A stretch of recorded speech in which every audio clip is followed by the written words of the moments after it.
from the Digital Sports Radio Studios, it's Louis Live! Now here's your host, me, and Moshe Guia. Hey Moshe, how you doing? Doing great today, Ari. How are you? Doing great. Did you check out the NBA Finals? It's a pretty good closing game there. Game 5 was a blowout, but the whole drama around LeBron winning his first title was impressive. You had Miami in 6, didn't you? No, I actually had the Thunder in 6, but we won't talk about that. We won't talk about that. It was still a great series, joy to watch. What were your thoughts? Well, I'll tell you something. Let me just lower the gain on this one second. Can you lower your laptop there? We got the studio straightened out there yesterday thanks to Paul, PC Guy. Check him out on Facebook. He does a lot of great computer work and really made the sound quality a lot better. As you can all tell, no more annoying beeping noise. But I had Miami in 6. They went in 5. And afterwards, a lot of people talked about LeBron winning, and Stephen A. Smith had some comments. But it was funny, Mark Cuban's always involved somehow, even though his team was not in the NBA Finals. In fact, they got knocked out early in the playoffs this year. Him and Skip Bayless go at it. We're going to play some of that right now. This is courtesy of our friends at ESPN. Just finding out what's your you may have more than one issue, but what's your biggest issue with Skip? It's not just Skip. It's sports writers, sports media in general, where everything's generalities, right? Excruciating pressure. What the hell is that, right? You know, it was excruciating pressure. That's what it was. Is that meaning what, Skip? Meaning that you personally watched up close and personal what LeBron went through last year against your Dallas Mavericks. Was it not the biggest collapse of a superstar that we've ever witnessed on a finals or championship stage? No. I mean, first of all, it's a team game. Right, you guys like to talk in complete generalities where no one can question you, right? You don't ever use facts. You don't ever use substance. You don't ever use facts. No. That's all I use on this show. What, excruciating pressure, undeniable this, it's just all generalities. There's never been a star under more pressure going into a finals, a championship series or game than LeBron James was under after 9 years and 3 league MVPs. Well, first of all, you have the presumption that people care what you say. That when guys go out there, That's your opinion? I'm talking about media in general. When guys get ready to play and they're in the locker room, they're not thinking, okay, well, what's written, what's going to be written, what's being said, right? I mean, they're getting prepared. And if you've got a good coach and you've got a good culture, then guys are ready to play no matter what. Like you guys were just talking about, Miami wanted it more or less. Like that is just such horse, what, right? There's no such thing as it's not that Oklahoma City don't want it more. I think Miami was better prepared to play the game than Oklahoma City in terms of adjustments and changes. Now, if you want to talk about double teams and how they were used, whether or not they should have played zone, what defensive structure was in place, that's a valid conversation. But just saying they wanted it more, that's ridiculous. Okay. When you're Kevin Durant and you're Derek Fisher and you're Russell Westbrook, etc., and you're at that closeout game, there's nobody that wants it more. It's just a question of who executes better, and then you decide why. Who played harder in the last games? Miami did every game. LeBron played harder than Kevin Durant did 4 straight games. That is the most ridiculous thing any sports writer has ever said. Now, if you think when Kevin Durant walked off the court, he thought, yeah, I didn't play quite hard enough, right? Now, you can say like he wasn't put in a position to succeed. You could say that they didn't run the right plays. They didn't get the ball to him on the block enough. And if you were smart, you'd come out and you'd have substance. You say, you know what? This is how many plays they ran to him on the block. Here's how Miami defended it. Now, you can also argue that the Pat Riley way is always the same way all the time. Miami played it the same way all the time, and then we can have a discussion about adjustments. Like last year, did we play harder than the Heat? Is that what you think it was? No, I don't. I think LeBron disappeared and shrank in crunch time of the fourth quarter, and I can just show you the numbers of what he didn't do in every fourth quarter. So we get no credit for not putting him in a position to succeed, right? We played the Heat. He put himself in. All he did was stand out on the perimeter. Now, how do you think we defended that? Why do you think he was standing out there? You didn't have to defend it. Oh, right. So no matter what we did, he was just going to stand there and do nothing. Well, that's all I saw. That was a lot of it. That's exactly right, Chip. And hope that's that all Dwayne you Wade saw. saved the day for him. You're exactly right. That's all you saw. You didn't look, right? I mean, and that's a complete insult to us to say, you know what, the adjustments that we made. What did you do to force him out there?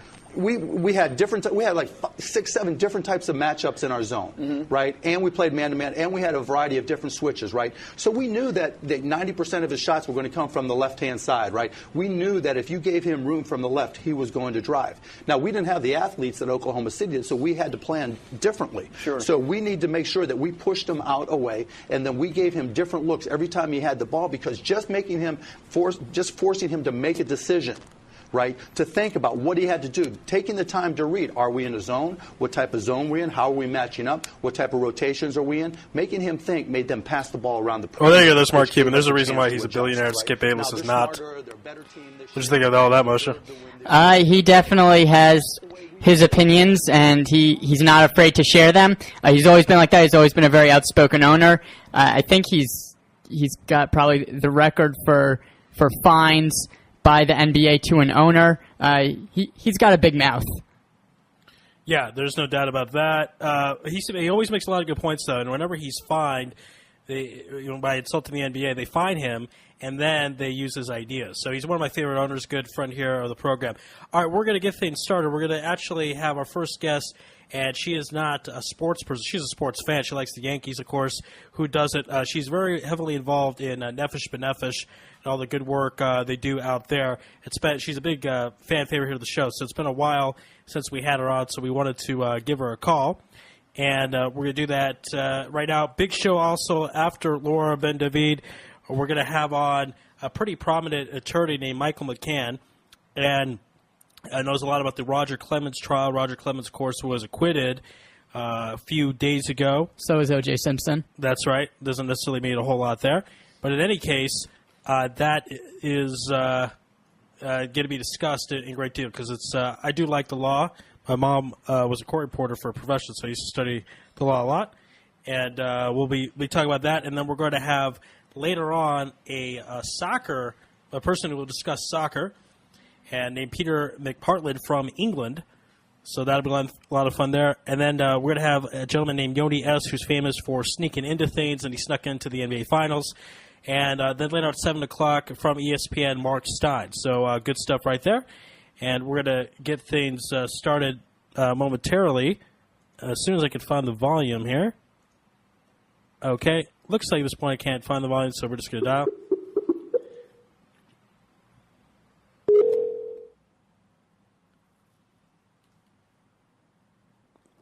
Hi, is this Laura? Yes. Hi, Laura. This is Ari Louis, and you're live on Louis Live on Israel Sports Radio. How you doing out there? I'm great, Ari. How are you? Doing wonderful, and it's great to have you on. It's been a long time. I've been getting a lot of death threats and complaints about why you haven't been on, so we had to bring you back on. And now you're in New York right now, correct? Yes, that's right. So is the Israel thing over? Are you thinking of leaving and not living in Israel anymore? Never. I'm in New York to bring people back. Oh, okay. Okay. Are you sure? Because I asked. I'm here for a special event. I asked Raquel. Actually, tell us about those special events. I didn't know that. Sure. I'm here for what's called a tweet-up, social media gathering, I guess. Two of them, one in New York tonight, one in New Jersey tomorrow night. NBN tweet-up is what we're calling it. That's the tagline and the hashtag. And it's basically the idea of using social media as a bridge between Israel and the diaspora. So something very close to my heart. Oh, wow. Okay. So that's good stuff there. And then as a result of that will cause more people to make Aliyah. That's the goal, right? Well, I mean, obviously for us as Nefesh B'Nefesh, that's our goal. But the event itself is it's much broader than that. It's a lot of people out there who are not necessarily Aliyah-minded, or maybe not today, but bringing Israel into the conversation and bringing them into the Israel conversation, and giving people more opportunities to connect with Israel and with people in Israel. You know, it's interesting because I spoke with a gentleman who's a good friend of mine, and he was saying that he actually makes like 10% of what he made in the States, but he's happy here and wasn't so happy in the States. You find from time to time people make Aliyah, and maybe they're not making the type of money they made in the past, but overall their level of happiness is much higher. Yeah, I would say that probably most people don't make the kind of money that they would make in America per se, but It's not about that. Anyone who's leaving to Israel to get rich, that's not what it's about. But you are so much richer spiritually and in your quality of life. And, man, if that doesn't count for everything, really, then what does? You know, you can't buy that.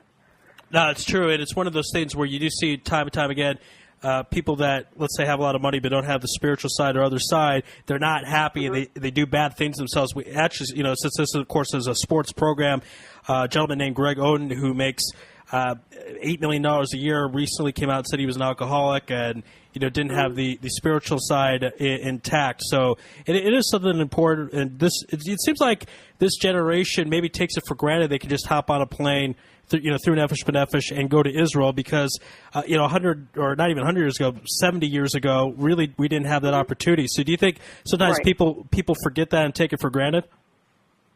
Yeah, I think people do. I think people look at Israel as, they don't really appreciate the ramifications of it being a place, a homeland, but rather it's a place that we can support and a place we can go to. I want to share just some quick thing. Sure. I was talking to some people who had gone to the Israel Day Parade, which is an amazing thing, and I don't mean to take anything away from it, but they go and they support Israel that way. Thousands of people coming out to New York, Fifth Avenue, wherever, and they are supporting Israel in their minds. But the reality is that no one in Israel knows that they're doing that. Right. So who are they actually supporting? And people have to recognize that it's not about just saying, I support Israel, but it's about, making Israel a part of your life in some way. For one person, it's making Aliyah. For another person, it's going to visit and making it a part of their life in that way. But just standing up and saying, I support it, doesn't actually do that. Right. It's the thing I call armchair Zionists.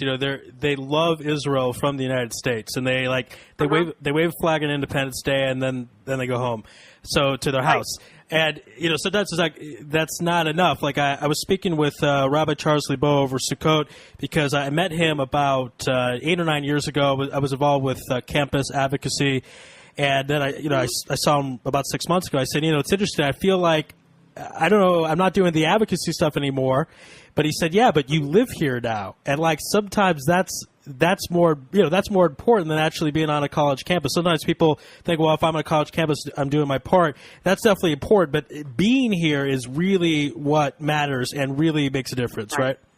Right, absolutely. Even if you're not famous or whatever, just simply stepping on the ground here in Israel makes a difference, right? That's right. That's absolutely right. And it is important to advocate for Israel in Chutzlaritz in America and in other countries. It is important, but it's not more important than actually being in Israel, living in Israel, and making that ultimate statement that Israel is it. Now, also, we were discussing making money and so on, but the thing is, the economy it is very much tied to the United States, but it seems like the high-tech world, all these different type of things, there's always opportunities, and that things will keep booming, and you never know what can happen, where Israel could be some type of financial, I don't know if it's superpower yet, but it could be of a place where, just like America was started through immigrants and it boomed, Israel started with immigrants, obviously, and it also could boom. Do you think we're in a pretty close place where we're getting more and more high tech and more and more opportunities will come? I know it's happened already, but I'm saying even more so. Yeah, absolutely. I mean, Israel's where it's at in terms of high tech startup nation and all that. I mean, there's so much going on. There's so many people, intelligent people, who are coming and moving out there and creating these opportunities for themselves. I think that the fact that there are that the opportunities are different. It makes people generates this creativity that they wouldn't have elsewhere. In America, you go and you look through the newspapers, you get a job. Nothing wrong with that. But there are so many opportunities, so you just get a job. While in Israel, the opportunities are different, maybe fewer, but that generates this incredible creativity where people say, I need to carve out a niche for myself. I need to create an income for myself, and I don't want to rely on anyone. And all of a sudden, you have these startups, these brilliant startups, and they're just popping up all over the place, and they're making more jobs for more people. Right, it is that book, which is a great book. Everyone out there listening should read it. It's called Startup Nation, not Upstart Nation, as some people like to make a joke because it's Jews, but Startup Nation, where it talks about Israel is #1 per capita in startup businesses. Is that what the book talks about? Yeah, I think so. Yeah, number one. So. Truly an incredible feat, and it's interesting because this radio show came about because I met Andy Gershman in Old Pod. So a lot of times things like start because you make friends. You go to an Old Pod, or you go to like a Nefesh B'Nefesh dinner, which I did Friday night, which was a great dinner. And I guess talk about that. You know, people some say, "Oh, you need protexia." Well, I kind of think that's a good thing because it causes you to actually get out of your apartment and make friends because you have to. Yeah. So it kind of expand about that. People sometimes have a negative influence or negative word of protexia, but I actually think it's a good thing. Yeah, I totally agree with you. That networking and that connecting and networking is a huge part of what makes things go and how people get their jobs and their opportunities and all sorts of opportunities that come from that. I mean, certainly for me as a professional in social media, that's something that I hold very highly. Now, what about people that are worried coming here, language barrier, this type of thing? You know, like we're talking about more Anglos, English only. What would you say to them if they were nervous about coming out here? So, look, it's a reality. I wish that I had learned better Hebrew growing up. It definitely would have made things easier. It's about being determined. I think that the Anglos probably have the hardest time with the Hebrew because we find these little Anglo pockets and use them as a crutch. I mean, believe me, anyone coming from any other country, they learn Hebrew straight away. That there's no problem. So for us English speakers, if we're determined, we'll learn it. But there are more and more opportunities in English because there are more and more Anglos who are coming, and those Anglos who have, let's say, it down in Hebrew, and they're the ones carving out that niche and creating that startup. That's going to be an English-speaking office, and there are more and more of them. I'm not saying that people should rely on that. You shouldn't. You should learn Hebrew, and you should try to, integrate as well as you can. But, hey, look at me. I'm not the best example because I'm working, about 85% in English, right? Maybe 90. So the opportunities do exist. And let's talk about this as well, because a lot of times people are concerned about the safety factor. And I feel, even though there were rockets last week, and certainly our prayers with all the families and everyone involved, but I don't know, I feel very, very safe here. In fact, it's not really one of my concerns. It's I have other concerns living in Jerusalem. So the threat of war is here. And people are nervous about that. What would you say to that if people have those concerns coming here? Yeah, I guess it's always like that, where when you're away, when you're not in that location, whatever the location is, you relate to the location based on what you see. And in Israel, you see the news, and the news always is going to show the bad and the scary, and also dramatize it because that's what sells news. And it is very natural that somebody who's getting all their experience of Israel based on CNN or whatever, no matter when it is, even at the most peaceful time, there's always going to be something, and it's always going to feel like any little item, any little thing that happens is taking place in the entire country at the same time. And of course, that's never the reality. And things happen anywhere. As you say, Ari, I feel also extremely safe. My kids feel safe. They travel. They get on buses. They get rides with friends all over the place.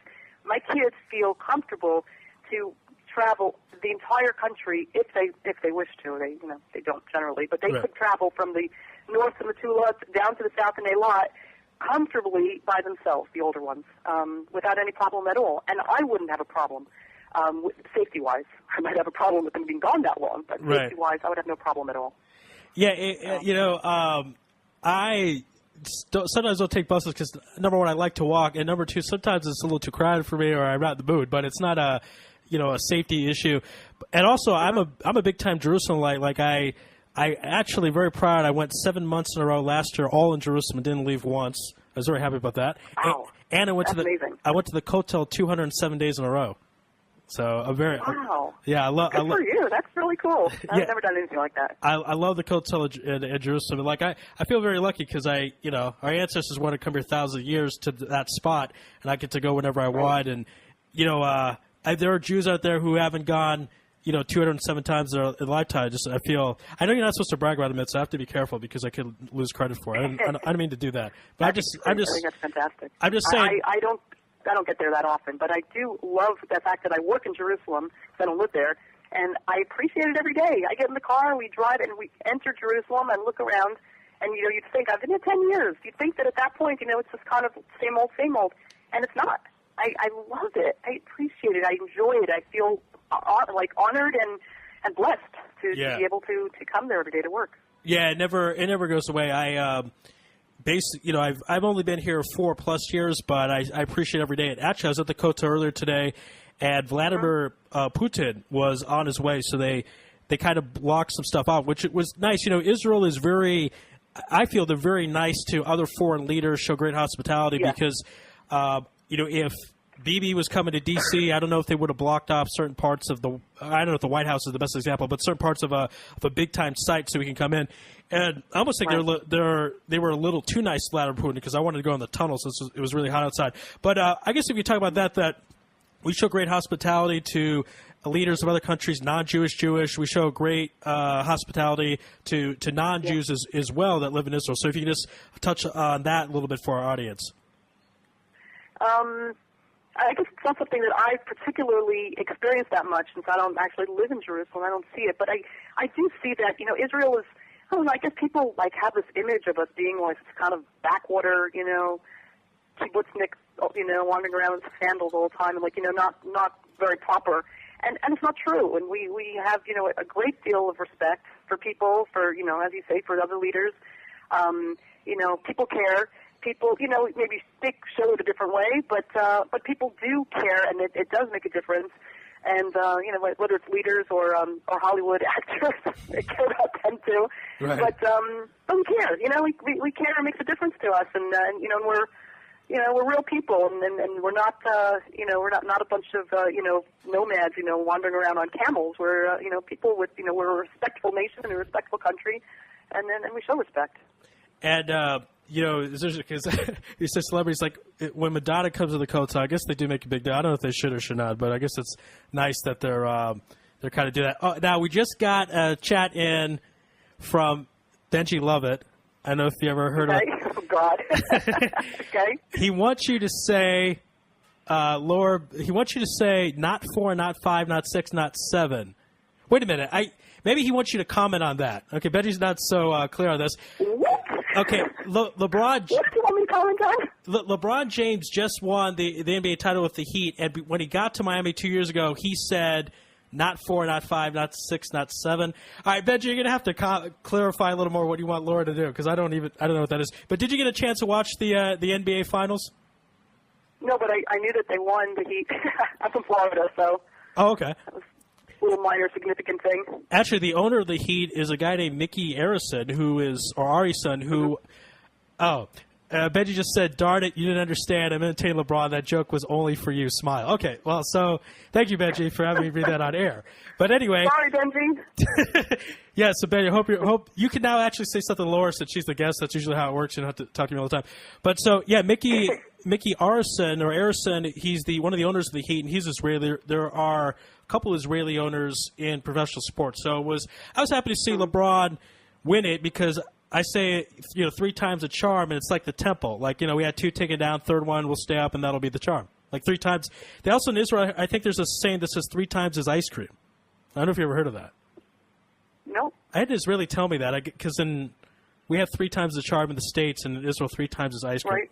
I don't know what that means exactly, but never heard that one. Yeah, that was weird. Okay, so now since we're back, now we're on sports. Let's talk about your Yankees. What are you feeling so far? Oh, God.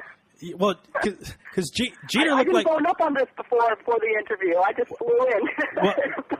Well, it looked like Jeter was going to hit 400, and then he kind of went down. But I don't know. It's the Red Sox don't seem to be much of a threat. They have some. Maybe the Orioles. I don't know. I wouldn't be too worried, Laura. I think the Yankees will still take the division. They always figure out a way to win this at the end. Yeah, they've been doing pretty darn good. So I think we're okay. I think we're okay this year. Did you make all those stops like to Yankee Stadium and all the places in New York, or to Dougie's, or all the New York stops? I wanted to. I actually had tickets. I had tickets to tonight's game and I had to, give them up because I've got something better. I wish I had the tickets to a different game, but, such is life. But I haven't been to the new stadium yet, the new Yankee Stadium. Okay. One of these days. Benji Lovett just chimed in. It's supposed to be, if I see you a third time, I'll scream. But Israelis misunderstood it and said third time ice cream. So that's why. That's great. Thanks, Benji. If you see someone now it's clear. That's hilarious. So he says if you see someone three times, Good just old Israelis. buy him ice cream. Yeah, and I'm very hurt. Benji, he moved from Jerusalem. He's back in Tel Aviv. I missed his going away party because he had it the same night as my birthday party. Ago. Yeah, right in around Pesach. So we missed Benji. Also, he wrote something very funny. In the chat, he wrote his name as, I can figure out who it is because of his email, but he wrote his name as Benji Durant because Kevin Durant plays for the Thunder and they just lost. So thank you, Benji, also for making another joke. And he said, Yankees suck. Mariano Rivera hurt himself firing Casams. Okay, I thought it was torn his ACL in the outfield, but thank you for the news, Benji. And Benji has this joke, I'm surprised he hasn't typed in yet, where he says, the Haifa Fighting Maniacs are undefeated, so he always likes them to win the World Series or some type of championship because they haven't lost. Yeah, he pulled that one on me once. Yeah, I know, I'm good. I know that they don't exist. Yeah, he just hasn't. He hasn't given up the joke, but you know what? He is Israel's finest comedian, in my opinion, at least in English. And without a doubt. Without question. You know, he's no disrespect to the other guys out there, but I definitely love seeing Benji perform. All right, Laura, we got to run, but last thing before we go, the dinner was great. Can you tell us about any other project coming up for Nefesh B'Nefesh? Any other projects? Well, we've got, this year is 10 years. Oh, wow. 10 years since the start of Nefesh B'Nefesh, and I, by the way, was on the very first flight.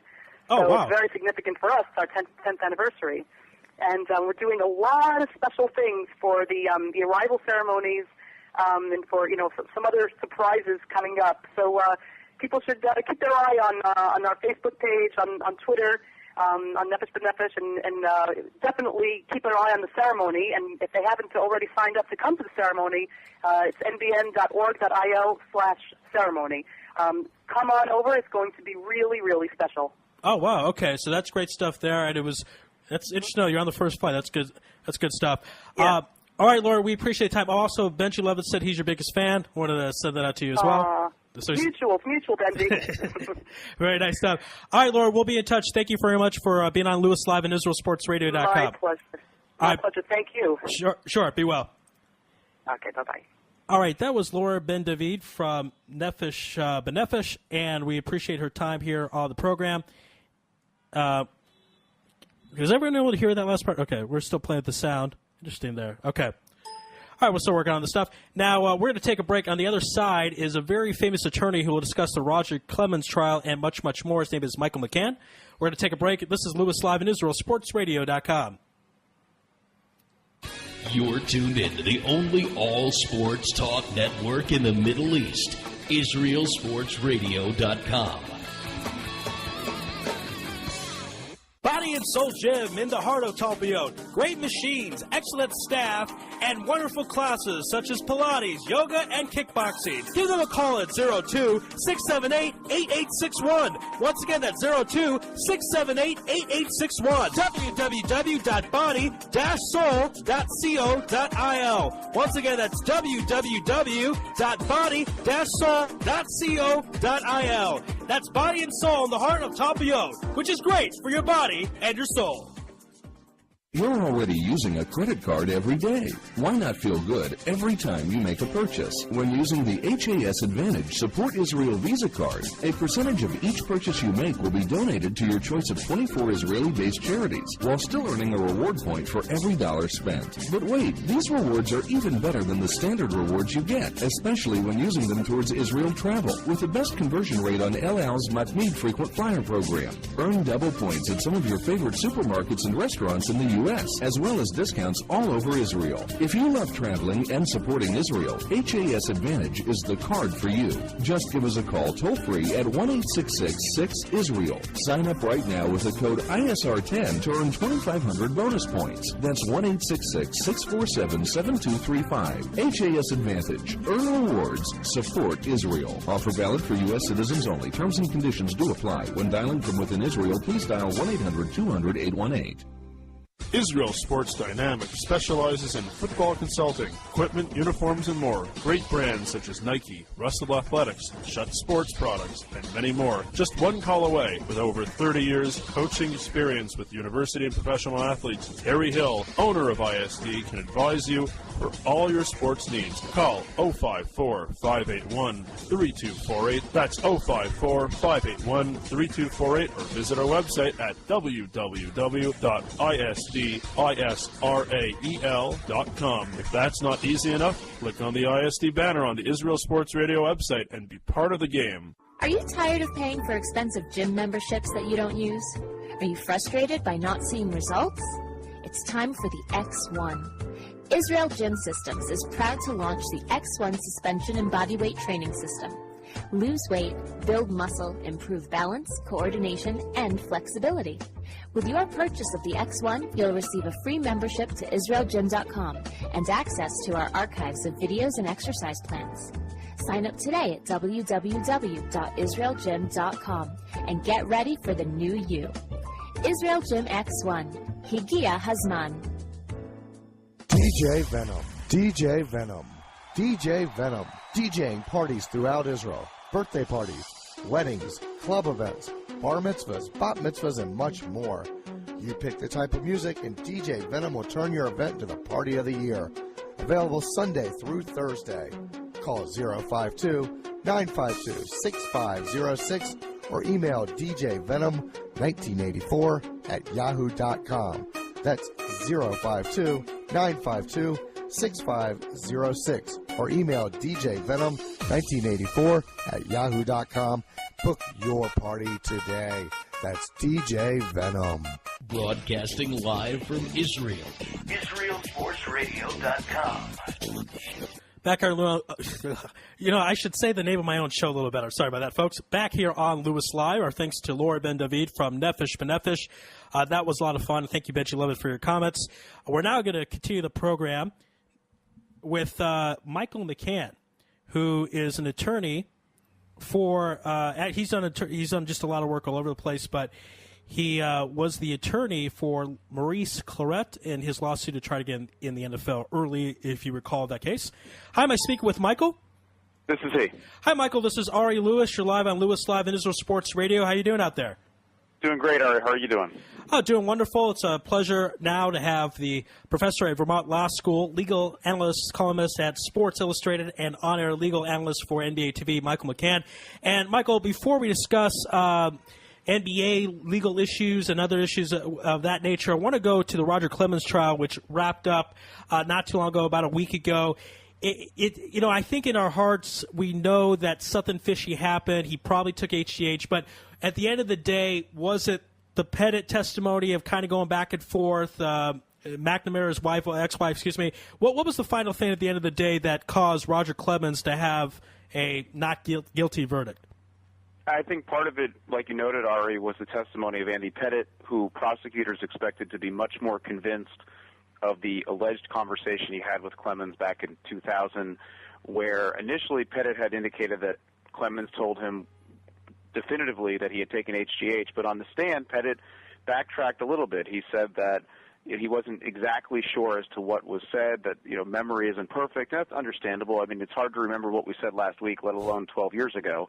And I think that caused jurors to think, maybe that testimony isn't all that valuable. How can you convict Roger Clemens based on a conversation from 12 years ago where the person testifying about it says he's not exactly sure what was said? The other issue, of course, is Brian McNamee, Clemens' chief accuser, the person who was Clemens' trainer for a while. He's the only person who can say he saw Roger Clemens use steroids. And although he was a pretty good witness, there were some issues with his testimony, and specifically it was his estranged wife testified and contradicted him on several points, and all you need is a little bit of reasonable doubt, and it's hard to convict someone, and the jury just didn't buy the case against Clemens. Now, if the standard had been more likely than not, maybe Clemens is convicted, but the standard is beyond a reasonable doubt, and that's just too high a threshold. I think one of the issues people may have misjudged or I should say maybe forgot, if you will, the actual charge was perjury, right? I mean, so you have to prove he lied knowingly, all this type of things, not necessarily that he took HGH, and was that kind of a big factor, or maybe something the public tends to forget about? Yeah, I think it was a big factor because the charges were about perjury, as you noted, and the alleged crimes occurred back in February of 2008 when Clemens testified before Congress and said categorically he had never used steroids, never used HGH. Congress didn't believe him. Much of the American public didn't believe him, and the Justice Department didn't believe him. And they convened a grand jury, and the grand jury felt that there was enough to move forward in charging Clemens for perjury.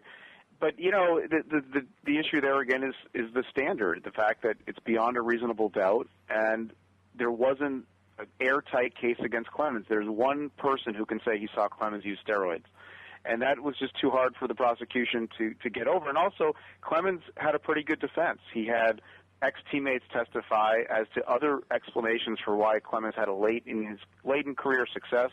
For instance, he had a backup catcher named Charlie O'Brien testify. He was his catcher up in Toronto.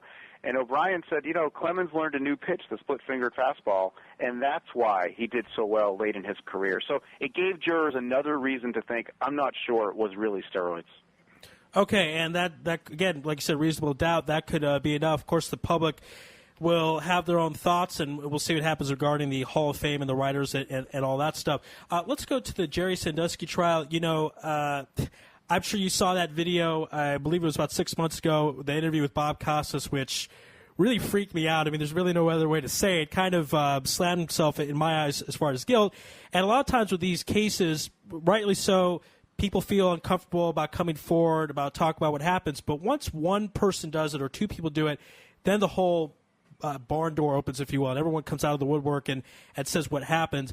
Now, that particular video, the Bob Costas video, can that be admitted as evidence in trial? I don't know if they would do that anyways, but what would you see, just that particular video, how would that play a factor, if you will, in the trial? It is admissible because it was a statement made by the defendant, and the defendant made it willingly.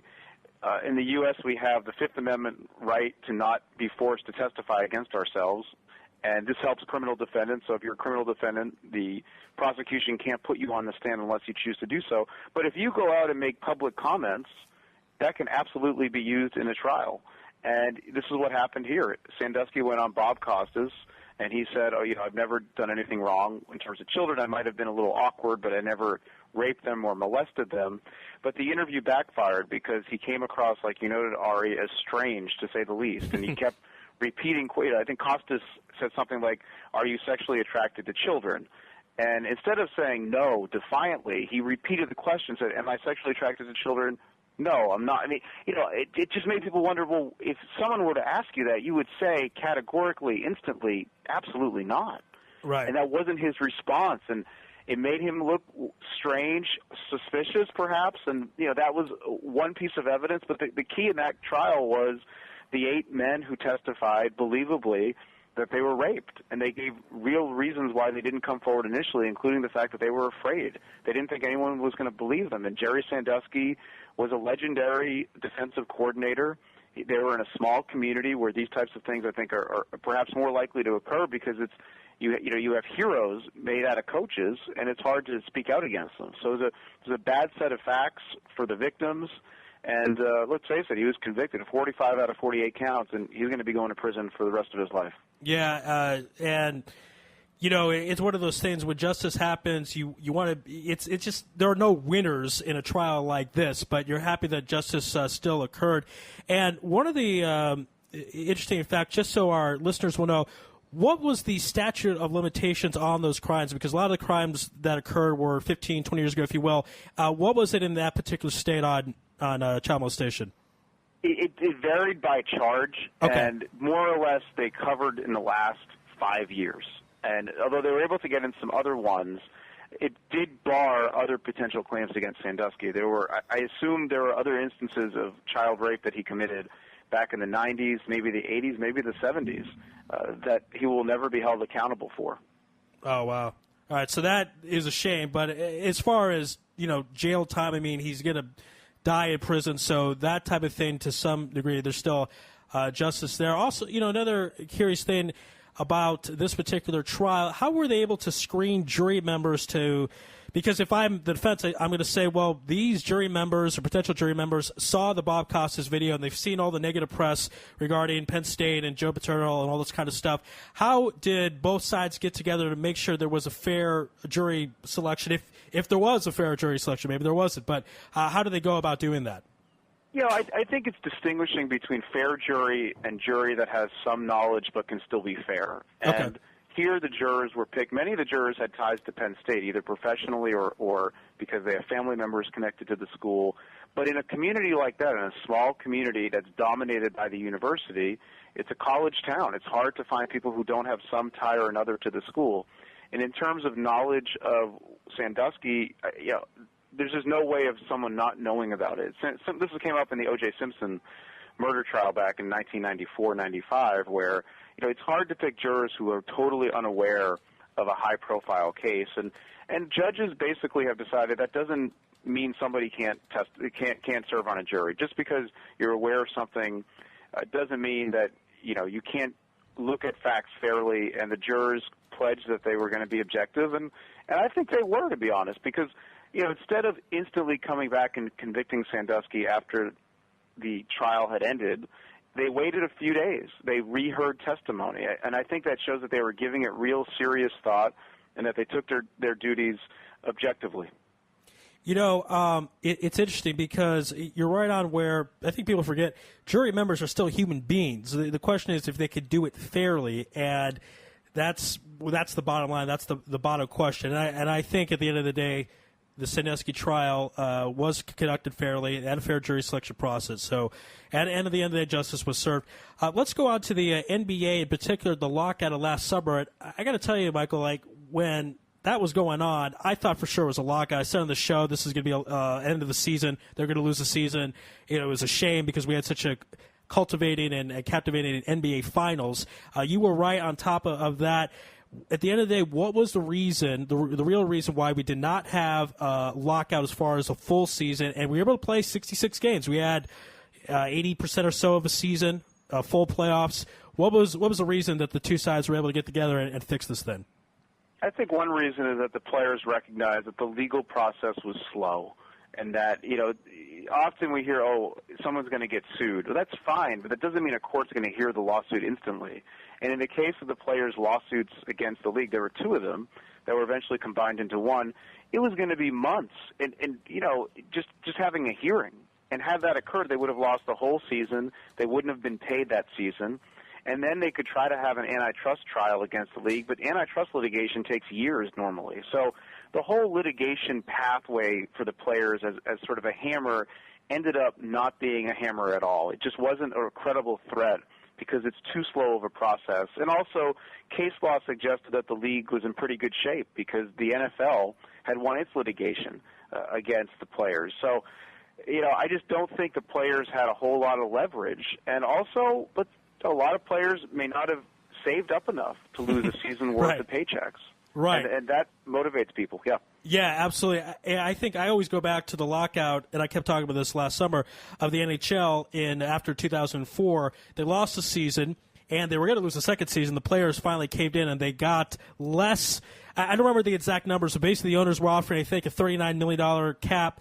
The players said no, and after the lockout, it was 37. So it was kind of an offer you can't refuse. They lost money by sitting out for a year, and people forget that the players, even though they're making $10-15 million a year, they could be spending that in that year because they're assuming they get that the following year. But of course, there's a lockout or strike, they don't get that. Do you think also the players thought, hey, the owners really mean business? These owners are billionaires. they can go a year without making money. In fact, they're probably not making that much money on the NBA teams as much as they are on their other businesses, if they're owning restaurants or clothing chains or whatever might have you. So how much did that play a factor with the owners? Are the owners, for the most part, are billionaires? And you have Mark Cubans of the world, all this type of thing. They can go a year without it. Did that also play a factor? The players knew the owners meant business. Yeah, the players knew that. And the players knew that the owners don't have to have games. Most of the owners are not in a position where losing a season means they're going to lose their fortune. It may set them back, and I'm sure a lot of them are savvy business persons who don't want to lose money. But the owners also pointed out that about 2/3 of the teams were losing money by playing games. So they could argue by not playing games, they actually lose less money. Right. Right. So, I mean, if it's just about financials, the owners were motivated to not even do a deal. Now, I think, like you said, Ari, they have other sources of business, and, millionaires are rich, but billionaires are a lot richer. And at the end of the day, that gave the owners a big leg up. We're speaking with Michael McCann here on Louis Live and Israel Sports Radio. Let's go to one of the cases that you're most famous for, the Maurice Clarett trial, where he tried to get into the NFL a little earlier than scheduled. Talk about that. What were some of the arguments to allow Maurice into the NFL? And for those who are not familiar with the story, Maurice played a year at Ohio State and then did not basically just played 1 year and wanted to get into the NFL and play. His argument was, I'm a grown man, I should be allowed to make a living just like anyone else. What were some of the arguments on your behalf and on Maurice's behalf? So, in that case, I assisted Alan Milstein, who's really one of the best sports litigators in the United States, really one of the best trial attorneys. I had a great opportunity, more or less right out of law school, to work for Alan in that case, and we argued that it's unfair and essentially a violation of the law for the league to have a rule saying that you have to be 3 years out of high school before you can play in the NFL.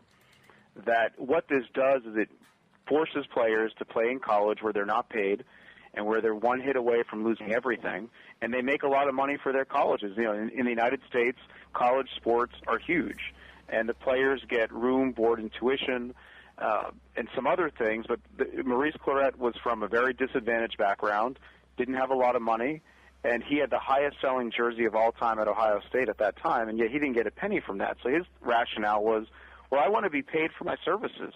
Right. I should be able to go to, make money, essentially, for labor. And we argued that the NFL had not collectively bargained this policy with the Players Association, and we won in the trial and then lost on appeal. The judge who issued the opinion against us on appeal was Sonia Sotomayor, who's now in the United States Supreme Court. This was a big case with prominent people.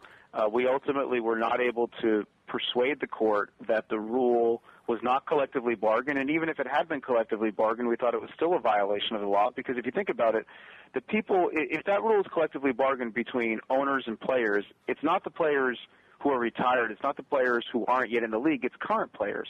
And are they adequately representing those who are not yet in the league? Should they be able to bargain away the right to be eligible? And we argued no, but, obviously it failed. Again, I'm smiling with you discussed this point about the college athletes making so much money for the universities, and we heard a stat from our good friend Jim Williams that said Charlie Ward at his time at Florida State made the university approximately $70 million, and of course never saw a penny of that. And when I was growing up watching college sports, I argued, well, they shouldn't be paid because money will ruin the sport, but they're making so much money for the universities. And the problem is the money's going to be there. You're going to have a Reggie Bush or two that's going to take money, probably a lot of cases we don't know about, and maybe it is time to have some type of stipend, something to help these kids go through, because they can't work, they can't get a job to make money anyways, and it's certainly not an easy lifestyle, and they're, again, making a tremendous amount of money for the universities. And the sad thing with Maurice they let him in the NFL, his whole life could have changed. Of course, he went in a different direction, obviously, and it not such a good lifestyle right now. So we'll see what happens. That particular case could set a standard down the road. And I guess, what was that like? That was, you said you were an assistant on the case. This was a very famous case at the time. What was that like as far as dealing from a press perspective, all the attention on this case with Maurice Clarett?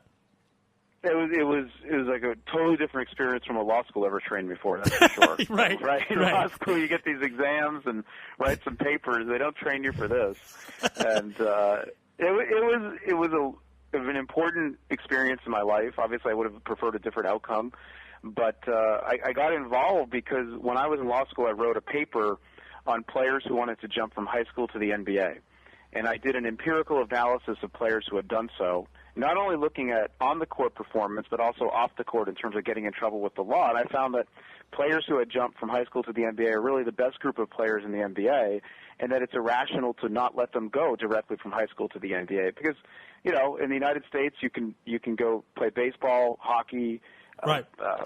Golf. You could also, be a musician at a very young age. You could be an actor at a young age.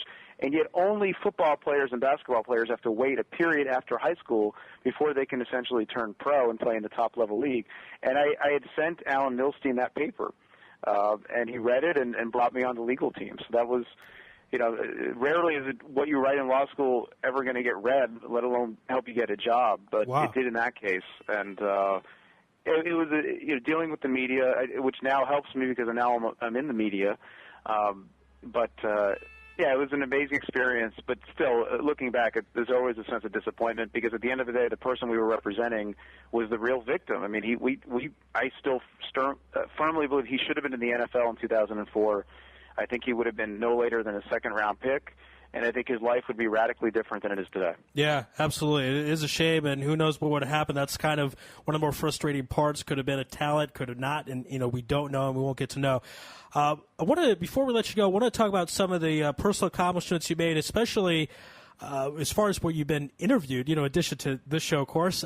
Bob Costas, and you're on the early show in the Situation Room with Wolf Blitzer, who used to work here at the Jerusalem Post.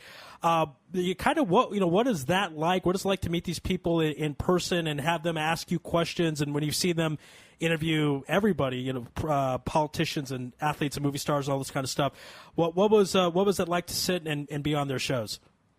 It's always fun because it's you watch these, like you said, you watch these people interview real celebrities or people really important, like members of Congress, the president, et cetera, and then you're on the show as a lawyer.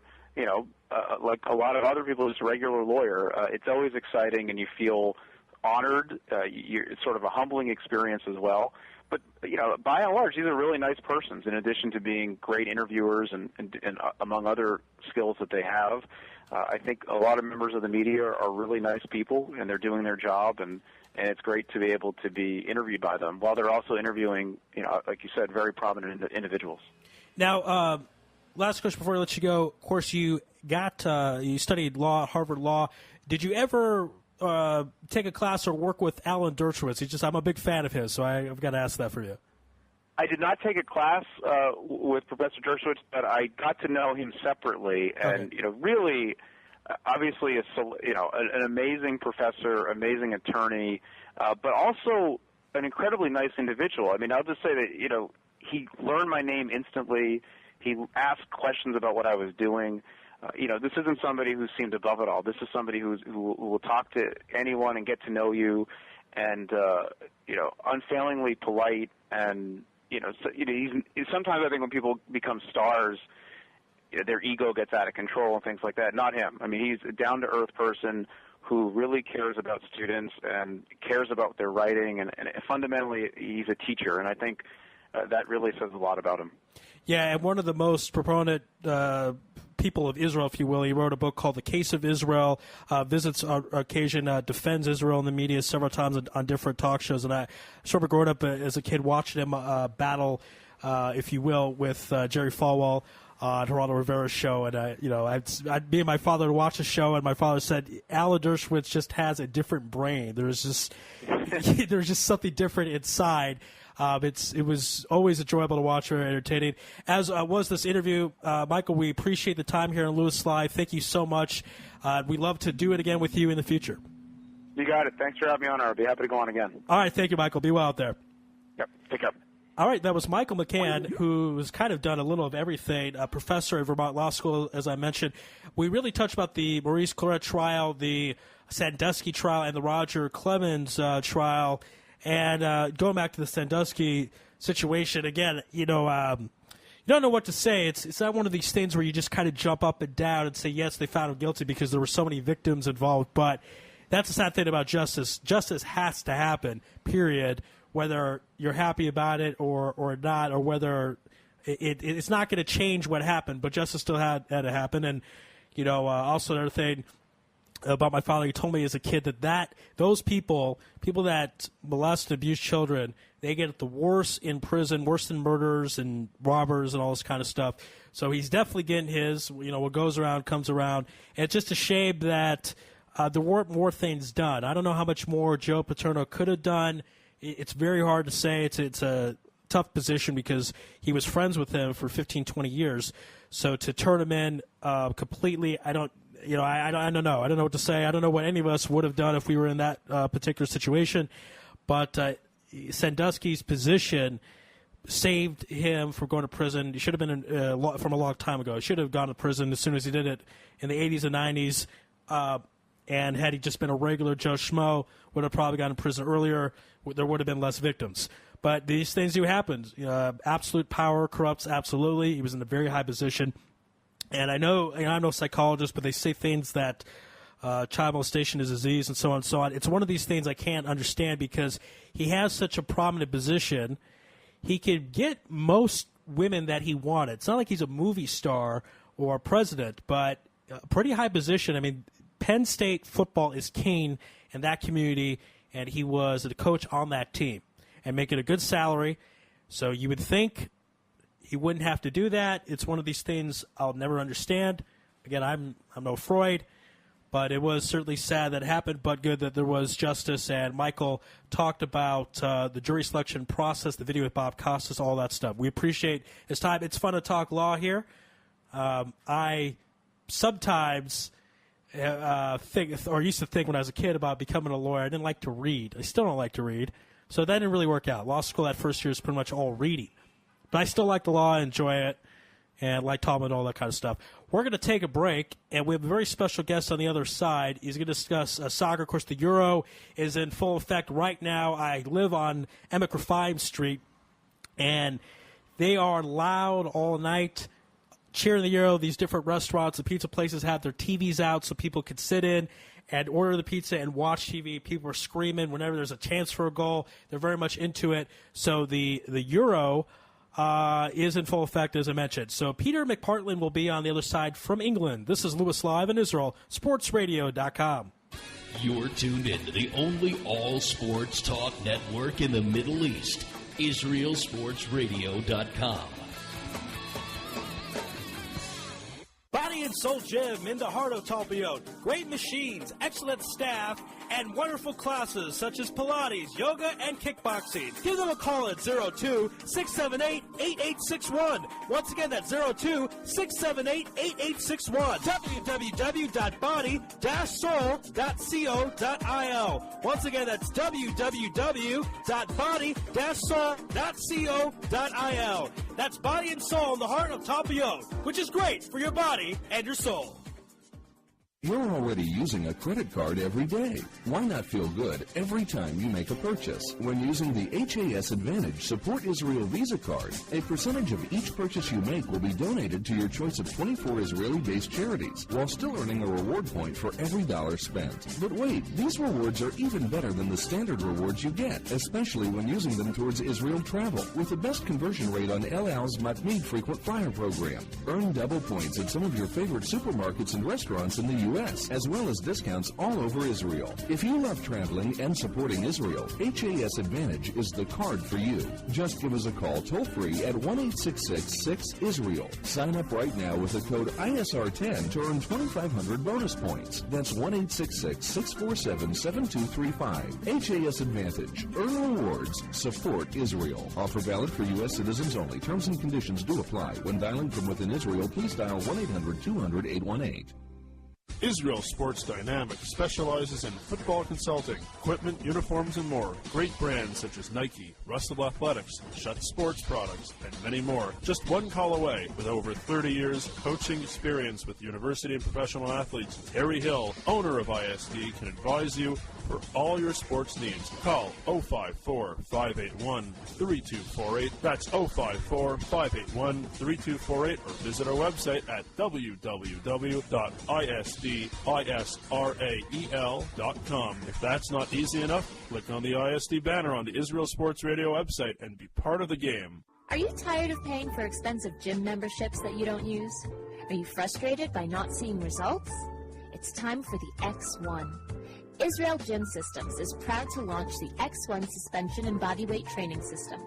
Lose weight, build muscle, improve balance, coordination, and flexibility. With your purchase of the X1, you'll receive a free membership to IsraelGym.com and access to our archives of videos and exercise plans.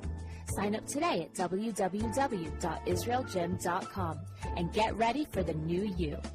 Israel Gym X1. Higia Hazman.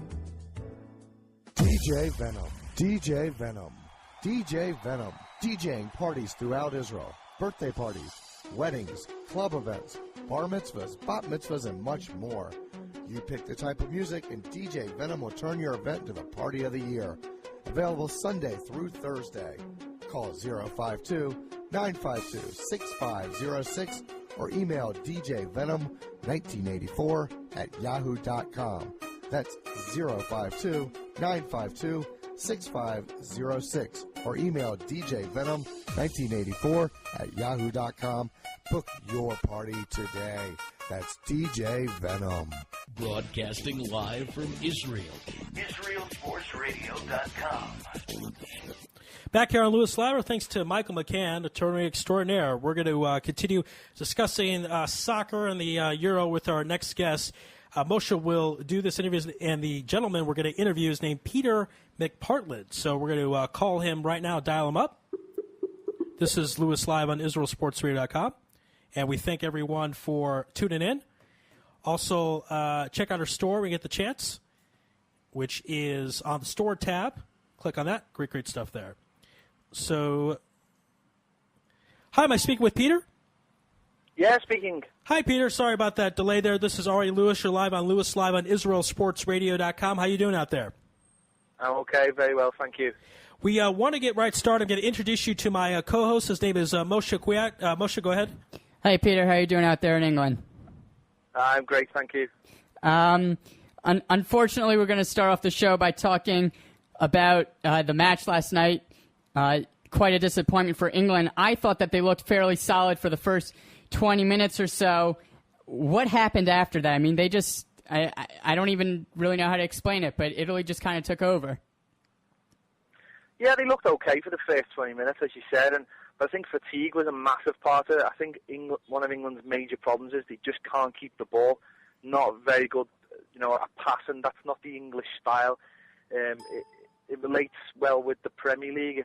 It's very fast, it's very frantic, but you don't see many teams keeping the ball very well over here. And when you allow other teams to keep the ball and you're chasing after that ball, you become very tired very quickly. And if you look at the team as well, it's been the same 11, more or less, for every game. And I think that just caught up with them in the end.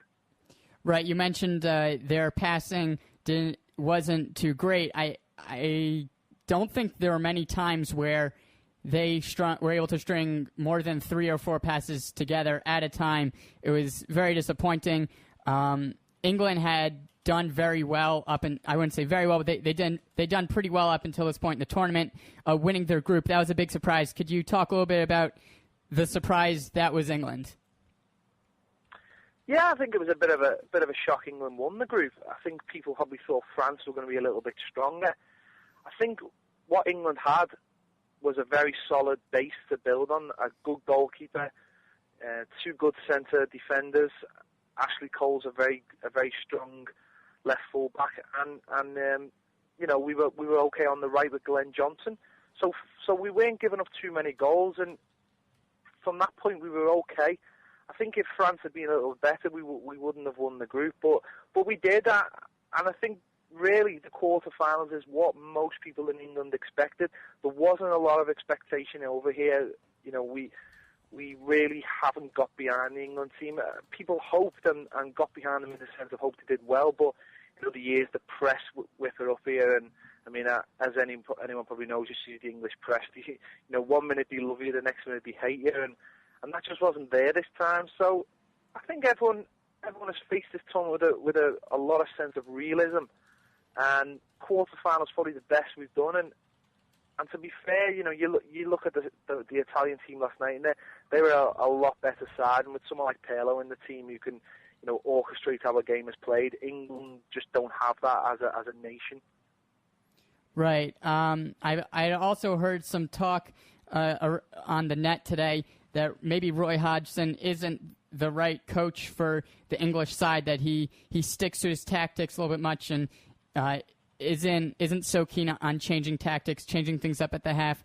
Could you give us a little more insight into that? Yeah, I mean, there's been a lot of talk here since the defeat, and probably before as well, that England as a nation has to change how it plays football.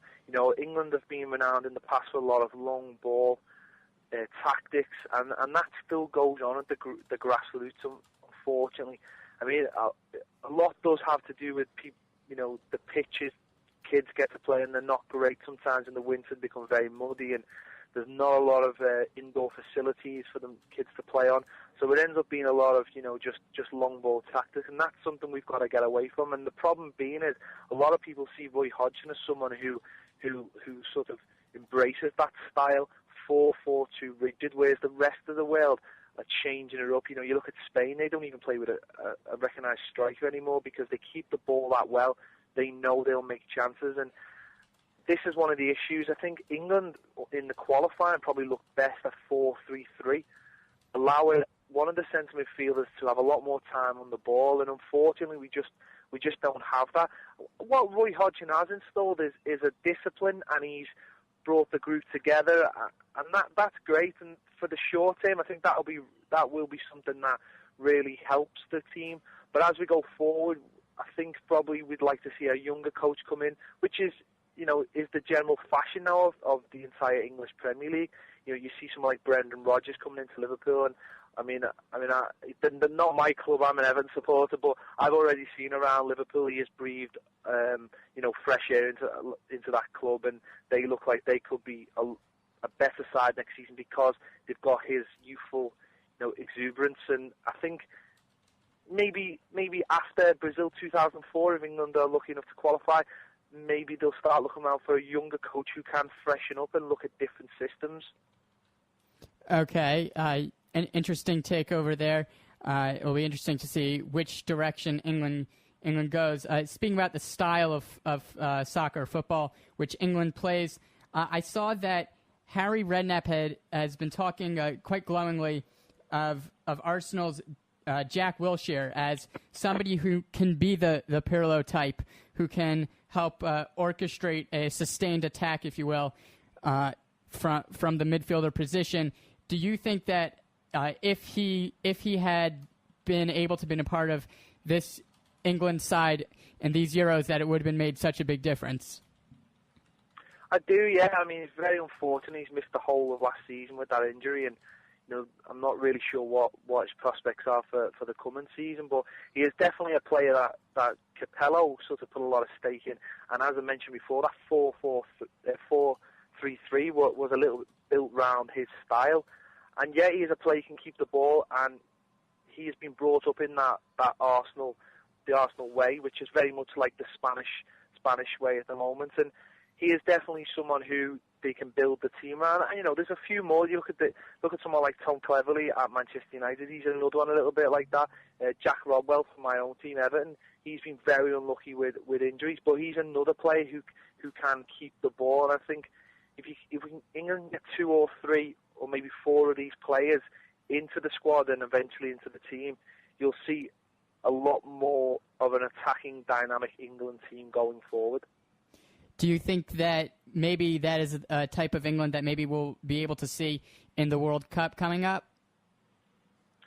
I'm not too sure whether it'll be them players for Brazil. I think Roy Hodgson will stick out to these players, that have just got them to the quarterfinals. I mean, you've got to remember, Roy Hodgson has only been in the job literally 6 weeks. He's very fresh into it. He probably didn't have a lot of time to put that team together and work on tactics. So, you never know. Roy Hodgson may surprise us, and he may change his style. He may think that things may need freshening up, and it might be, that when he's been at club football, he's had to go into different clubs and just do the best he can under circumstances. But now he's got a lot of players he can go and look at, and maybe he will change it. But I think just for the time being, I think you'll see the same old England team and just getting results, and then getting to Brazil 2014 hopefully, and seeing what they can do there. I think Roy Hodgson's the type of man who'll be looking more to pick a system and work his players into that system. And we have seen in the past that it's not always the best teams that have gone on and won tournaments, and I think Roy Hodgson may be looking at the short term rather than the long term at the moment. Okay. I want to talk about Defoe a little bit. How will he fit into Roy Hodgson's system? I personally thought that he could have helped out England a lot yesterday, helping them hold the ball up as a center forward, maybe helping out Rooney a little bit up there. I thought he could have made a big difference. How is he going to play into this team here forward? I mean, he's a bit of an enigma, Jermaine Defoe. He's always been a goal scorer and a really good goal scorer. But, you've seen him last season at the Spurs not get as much game time as he'd liked. But, yeah, when he does get on the pitch, normally things happen. And unfortunately, I'm not sure whether Roy Hodgson had enough time to, put him in the side and see what the best was. I mean, Welbeck, for me, done very well. I thought was very unlucky to be taken off, yesterday. I thought he's still very fresh, and obviously he is the future. But Defoe is one of these players that can come off the bench and create goals and just cause a little bit of havoc in the back line to allow other people to get these chances. But unfortunately, you can only have 3 substitutions, and England had to look elsewhere yesterday. I mean, personally, I thought a lot more of the problem was that England couldn't create chances rather than take chances. So, that's as much as a problem as just putting the ball away. But for actual chances yesterday, I mean, England only had 2 or 3, so maybe Roy Hodgson was focusing more on just making chances, and that's more of an issue at the moment, I think, for this England side. Right. Turning our attention to Italy, they had over 30 shots yesterday, which is really tremendous. Was that a factor of Italy's? Obviously, their percentage of possession was pretty good, but was that more of a factor of Italy being really a top-notch side, or more of a factor of England's tactics on defense? I think it was a little bit of both. I think Italy, are a good side, always have a good players, and with someone like Pirlo, if you give him time and space, he can pick that pass, and we've seen it time and time again yesterday that's what he was allowed, time and space. Unfortunately, England tactics were to drop deep and rely more on the back line to clear last ditch. As we've seen a few times with the ball going into the box and John Terry and Joleon Lescott having to throw their bodies in the way. I mean, that's unfortunate. I think England and a lot of England supporters, would have liked to have seen England play a higher pressing game, but unfortunately, that's just not the English style at the moment. We'd all love to play like Spain, not just going forward, but also the way they defend. Not allowing players time on the ball. This Barcelona 3-second rule where they've got to try and confront the player as fast as they can. But, I thought Italy was fantastic yesterday. I thought the better team won in the end. I really did. And I think, it's unfortunate really that it went to extra time for Italy, and unfortunate also that they've had a couple of days less rest than Germany, because I think that'll be a really interesting game. But I think Germany may just have the extra, levels of energy, and unfortunately, Italy, the fatigue factor might just creep in. Right. We'll touch a bit more on that a little bit later. I had another question about Roy Hodgson's tactics. especially on defense, why did they let Pirlo just do whatever he wanted? I was expecting some sort of changes to come at the half, maybe to stick somebody on him to kind of follow him around the pitch, because he was just doing whatever he wanted out there, and it's very, very difficult to win a match when you're letting the other team's playmaker just have the run of the field. Yeah, you're absolutely right. I mean, for the first, I think, 15 or so minutes, which coincided with England's best spell, England's two centre forwards, Welbeck and Rooney, were dropping around Pirlo and were getting involved. And I think that worked, because obviously England's best spell was the first 20 minutes. But for some reason, that stopped.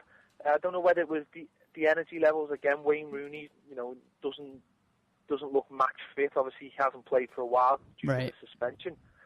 But Pirlo, after that, was just allowed to get into the game. And as you say, the tactics seemed to be from the beginning that the forwards had to drop, so then midfielders weren't pushing on it. And unfortunately, as you said earlier, Roy Hodgson doesn't seem to like to change his tactics. So that was allowed to progress, and it was almost a case of, we'll allow him to, get on with what he does, and we'll defend it as deep as we can. But England, in the end, had no answer for it, and England just kept on dropping further and further and further back, and it was almost inevitable they were going to concede. I mean, I think if Italy had better strikers, they would have found the net a lot easier, but it just didn't happen.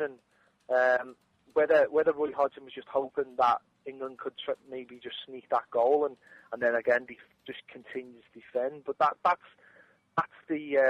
the risk you take when you try and play this kind of football. I mean, if you can sneak a goal and defend for your lives, then yeah, you can win games. But if you can't get that goal, then it's always going to be difficult to beat teams, especially the better sides. Right. One last question about this England squad. Another player that I thought would have a bigger role in this tournament, Walcott. What's his role going to be in the future for this England side? I think he has incredible potential with his pace and everything. What do you think? Yeah, I mean, he's another enigma. He burst on the scene very early at Southampton, and Arsenal bought him, and he was obviously put into the England squad under Sven-Göran Eriksson a few years back, but it's just never really happened for him. I've listened to a lot of Arsenal fans who watch him in and week out, and for them, they believe he's a centre forward and is absolutely wasted on the wing. A little bit sort of the Thierry Henry sort of way when he was brought to Arsenal. Now I don't know whether Arsene Wenger's going to be the man first who's going to start playing him up front, and that'll lead his player for England up front as a striker. But it just seems that his talents, he's got pace, he's a good finisher. They are being wasted playing out wide, and in this formation, if he plays out wide, you're going to have to track back as well. So maybe that's what's going to need to happen. He's going to have to start playing as a striker for Arsenal, and then maybe that'll develop into something else. But at the moment, just on that wing, he just doesn't seem to have the football know-how at the moment to play there. But he's still young, and he's got plenty of time to develop, and he's probably at the right club at Arsenal to develop as well. But, as I say, the Arsenal fans would like to see him play as a centre-forward, so maybe something will develop out of that eventually. Okay. Well, thank you for that insight. With the upcoming Germany versus Italy match, I want to touch up on there. What is Pirlo going to be able to do the same sort of thing against Germany that he did against England? He's an older player. Is he going to have the stamina to come back and deliver another remarkable performance? I mean, he played 120 minutes of football. That's definitely going to be tough to recover in less than a week.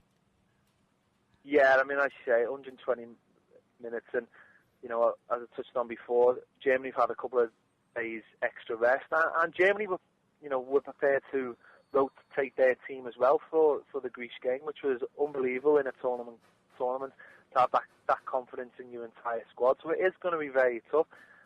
If he gets the time and space, I think he will be able to do that job again. But again, the Germans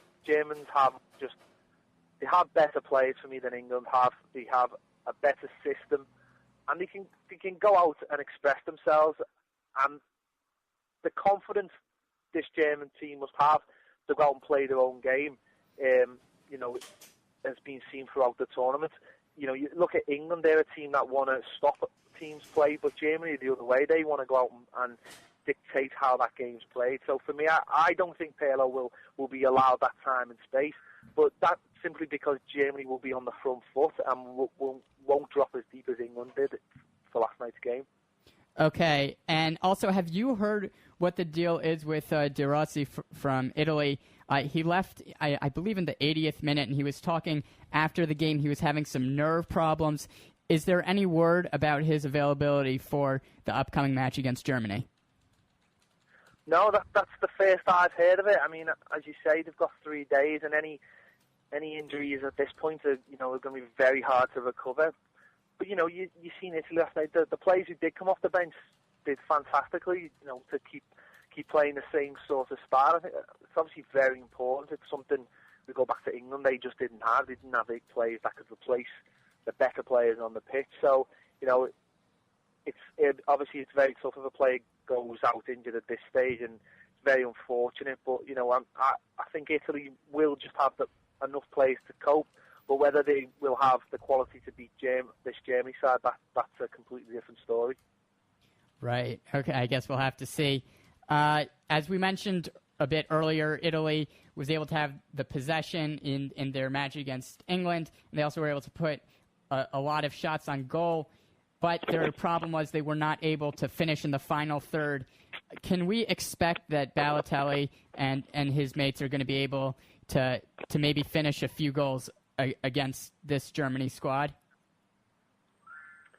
Well, it's the Italians are not renowned for scoring a lot of goals, and it's quite funny because you expect the Italian team to be a little bit like the England team were yesterday, to just try and nick that goal and hold on. I mean, Balotelli's been in and out. He shows remarkable he's remarkable presence on the pitch at times, but then goes missing at other times. And obviously, we've all seen how his attitude can be at times. But we've seen it last season for Manchester City, how explosive he can be. Right. He's just got to translate that into playing for Italy. I mean, we've already seen the goal he has scored in the tournament so far. But this Italy team, they do have a lot of excellent players that could cause Germany problems. I don't think Germany have been absolutely brilliant at the back. He showed against Greece that, Greece scored 2 goals and only had 1 chance, I think was the quote from the German coach. So I think Germany play such a way that they will always allow teams chances. It's just whether Italy take those chances, and it will be tough, and it would be very interesting actually if Italy could get the first goal, just to see how that game develops. I think if Germany score the first goal, I think they will only go on and get better. So, I would actually like to see Italy score the first goal just to see how the game progresses. Okay. Do you think that Balotelli is going to start in this upcoming match? He did sit a few games earlier. Is he going to be in the starting 11? I think he will be, yeah. I think if he was ever going to sit out a game, I think it might have been the England game. I think, when you get to the quarterfinals, most nations will basically decide that is their best 11 players. I think now, he will start the game. I thought he did quite well against England. I thought he hustled the back four quite well. You've seen a good turn of pace from him. There was a couple of contests with him and Joleon Lescott that he got the better of. It's just his temperament, really. I think if he wants to be the man, on the pitch, to be the number one man, and he can do that. It's just which Balotelli turns up. And you see, as I say, last season in the Premier League, we've seen all sides of him. But on his day when he wants to be the man, he can certainly do it. And we've seen other days, when he played against Arsenal, the Emirates, when his immature side comes out, then he's just not worth having around. But the Italian coach seems to trust him, so I think they'll be expecting a big game from him on for the semi-final coming up. So hopefully he will deliver that as well, just for himself, really, because people forget he is still only 21, and he's been thrust into a big club in England and living away from his home, and that must be a lot to deal with. So coming into a big championships and having the expectations of a nation on his shoulders as well must also be big. So hopefully he'll deal with it well, and hopefully we'll see a big performance from him. Right. One last question before we go on to our predictions about the Germany versus Italy game. Why didn't Gomez start in Germany's last match? He seemed to be Germany's best player in the group stage. Is he going to be starting tomorrow? Or not tomorrow, in the upcoming match?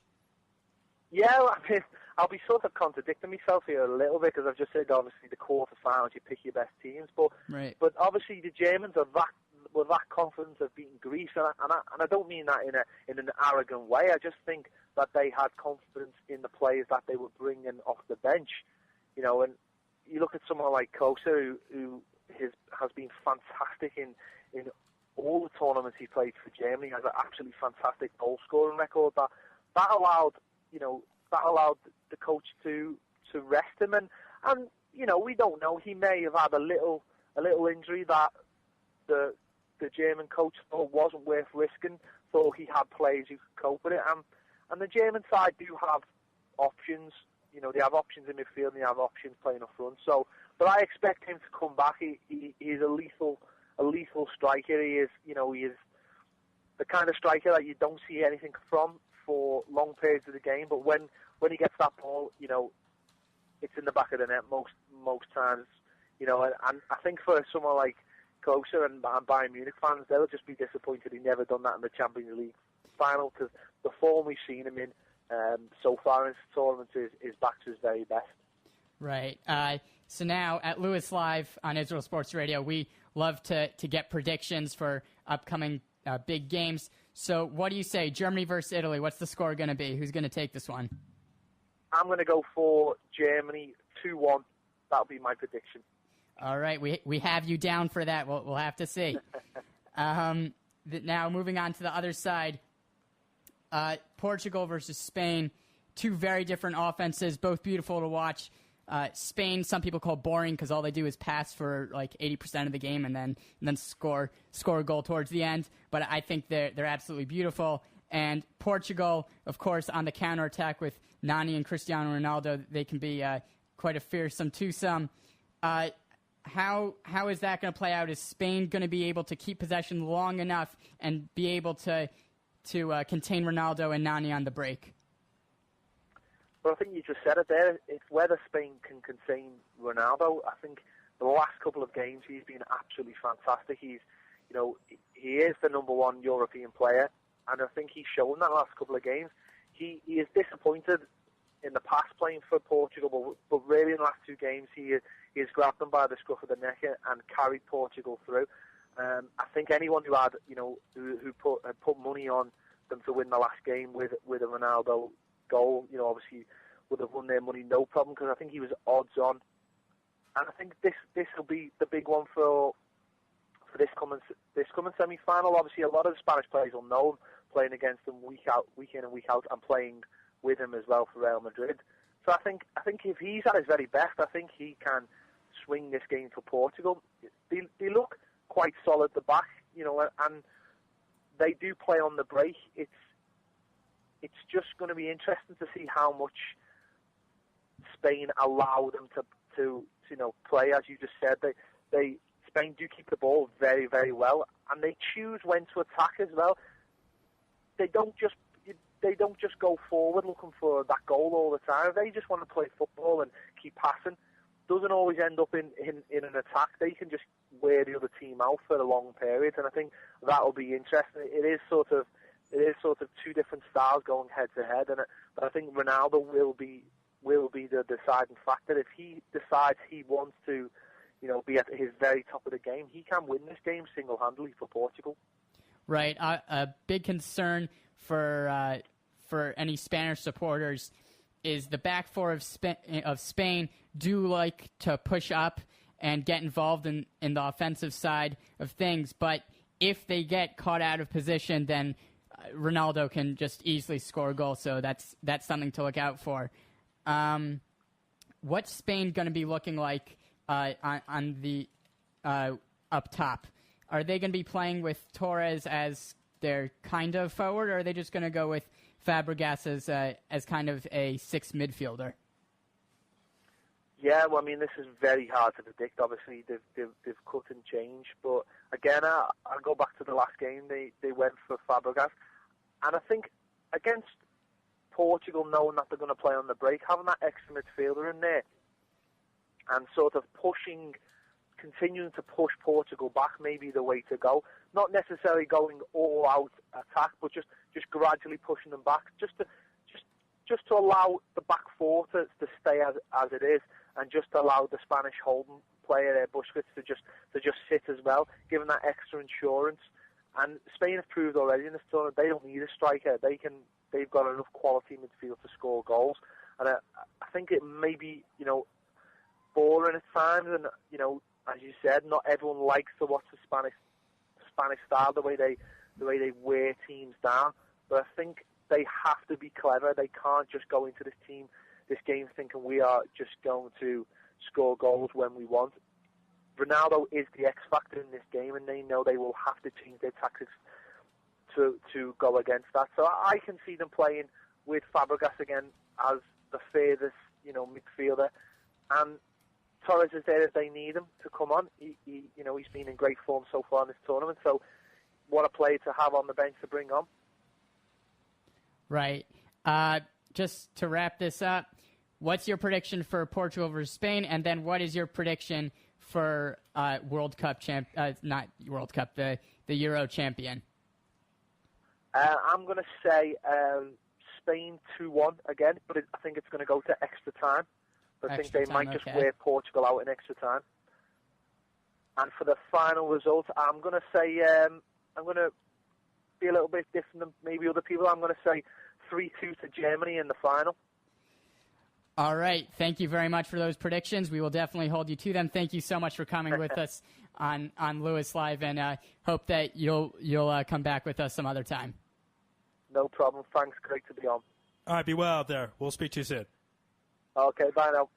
All right, that was Peter McPartland discussing the Euro in detail. Great job, Moshe, there. We're going to take a break. On the other side, Yodi S. discuss breaking into games, such as the game for the NBA Finals. This is Louis Live in Israel, sportsradio.com. In the Middle East, IsraelSportsRadio.com. Body and Soul Gym in the heart of Talpiot. Great machines, excellent staff, and wonderful classes such as Pilates, yoga, and kickboxing. Give them a call at 02-678-8861. Once again, that's 02-678-8861. www.body-soul.co.il. Once again, that's www.body-soul.co.il. That's Body and Soul in the heart of Talpiot, which is great for your body and your soul. You're already using a credit card every day. Why not feel good every time you make a purchase? When using the HAS Advantage Support Israel Visa card, a percentage of each purchase you make will be donated to your choice of 24 Israeli-based charities, while still earning a reward point for every dollar spent. But wait, these rewards are even better than the standard rewards you get, especially when using them towards Israel travel, with the best conversion rate on El Al's Matmeed Frequent Flyer program. Earn double points at some of your favorite supermarkets and restaurants in the U.S., as well as discounts all over Israel. If you love traveling and supporting Israel, HAS Advantage is the card for you. Just give us a call toll-free at 1-866-6-ISRAEL. Sign up right now with the code ISR10 to earn 2,500 bonus points. That's 1-866-647-7235. HAS Advantage. Earn rewards. Support Israel. Offer valid for U.S. citizens only. Terms and conditions do apply. When dialing from within Israel, please dial 1-800-200-818. Israel Sports Dynamics specializes in football consulting, equipment, uniforms, and more. Great brands such as Nike, Russell Athletics, Shutt Sports Products, and many more. Just one call away. With over 30 years coaching experience with university and professional athletes, Harry Hill, owner of ISD, can advise you for all your sports needs. Call 054-581-3248. That's 054-581-3248, or visit our website at www.isdisrael.com. If that's not easy enough, click on the ISD banner on the Israel Sports Radio website and be part of the game. Are you tired of paying for expensive gym memberships that you don't use? Are you frustrated by not seeing results? It's time for the X1. Israel Gym Systems is proud to launch the X1 suspension and bodyweight training system. Lose weight, build muscle, improve balance, coordination, and flexibility. With your purchase of the X1, you'll receive a free membership to IsraelGym.com and access to our archives of videos and exercise plans. Sign up today at www.israelgym.com and get ready for the new you. Israel Gym X1. Higia Hazman. DJ Venom, DJ Venom, DJ Venom, DJing parties throughout Israel, birthday parties, weddings, club events, bar mitzvahs, bat mitzvahs, and much more. You pick the type of music, and DJ Venom will turn your event into the party of the year. Available Sunday through Thursday. Call 052-952-6506 or email djvenom1984@yahoo.com.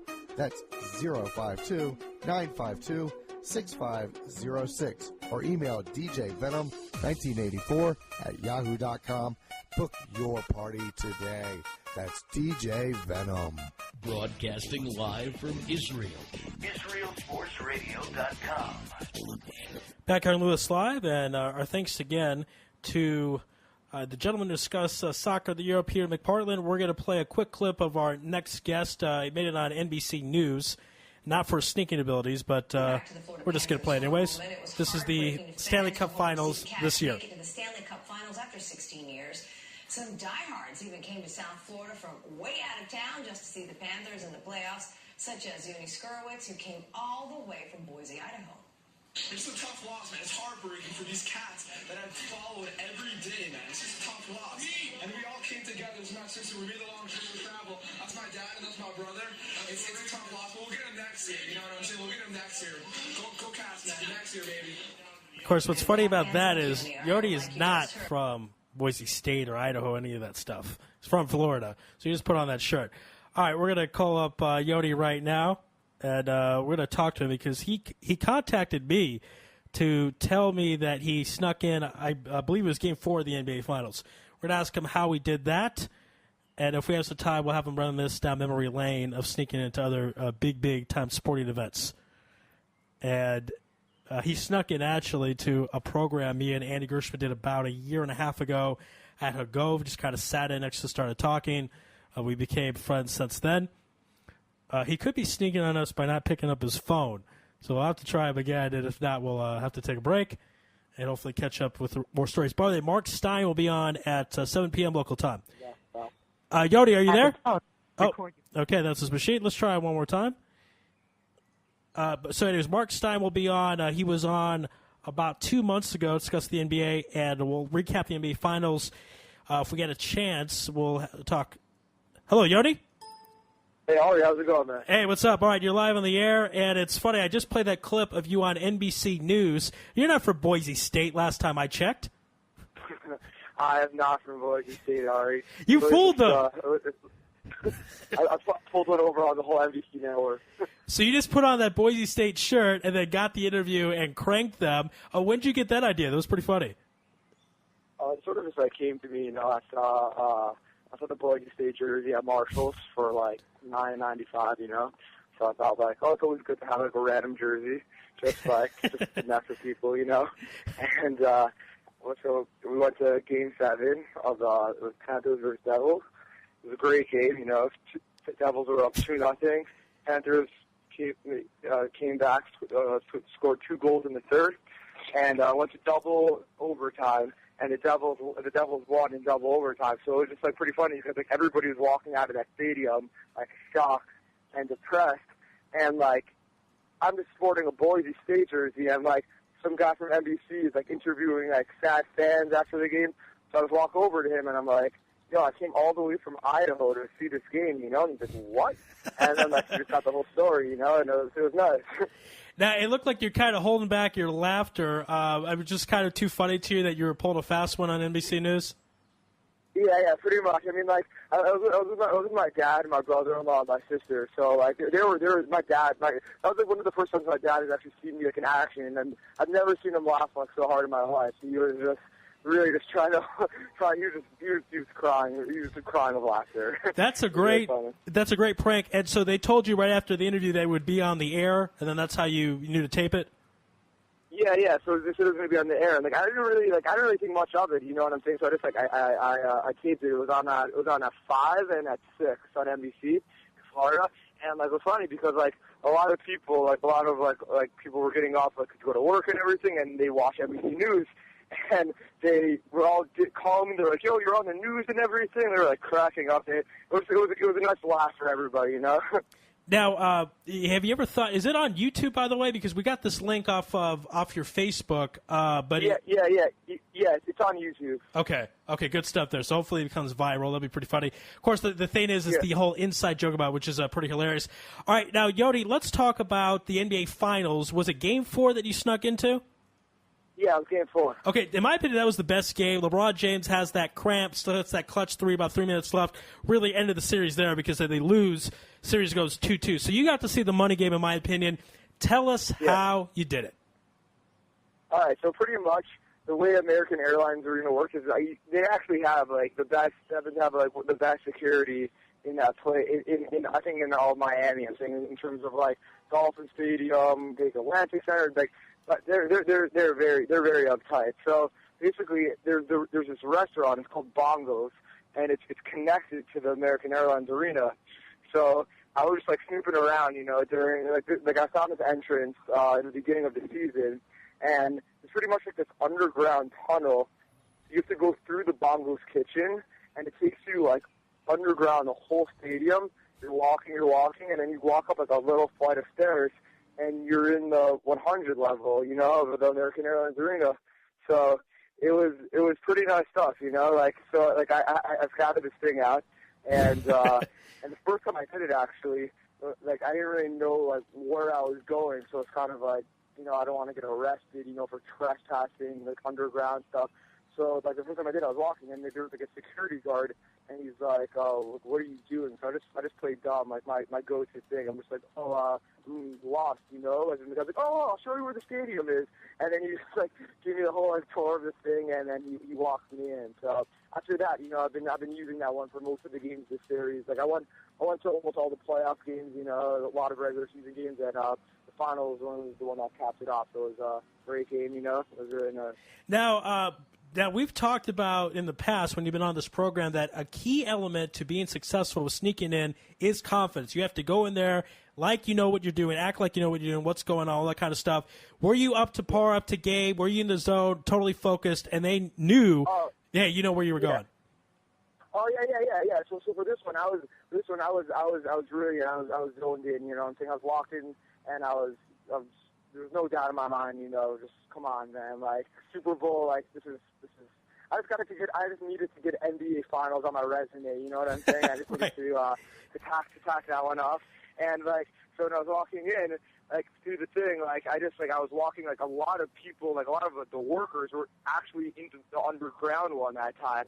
So it was just basically, I was with my friend Zach, and it was just, and that was his first time he did underground, so I just had to walk, and I was smiling at everybody. I waved to some people, you know what I'm saying, the workers who were working in the kitchen, and the security guards, and they smiled and waved back because for them it looked. Yeah, obviously this guy belonged down here. How else would he have gotten here, and why is he being so friendly and you know what I'm saying? So if I would have been all nervous, and they would have started to ask questions, but that wasn't the case, Now, are you ever concerned about any type of secret police, underground security, something like that? Because at a big event like the finals, you figure they have some out there, and they're not in uniform. You don't see them, obviously. Were you ever concerned they might catch you, or you just kind of got to go in and run the risk?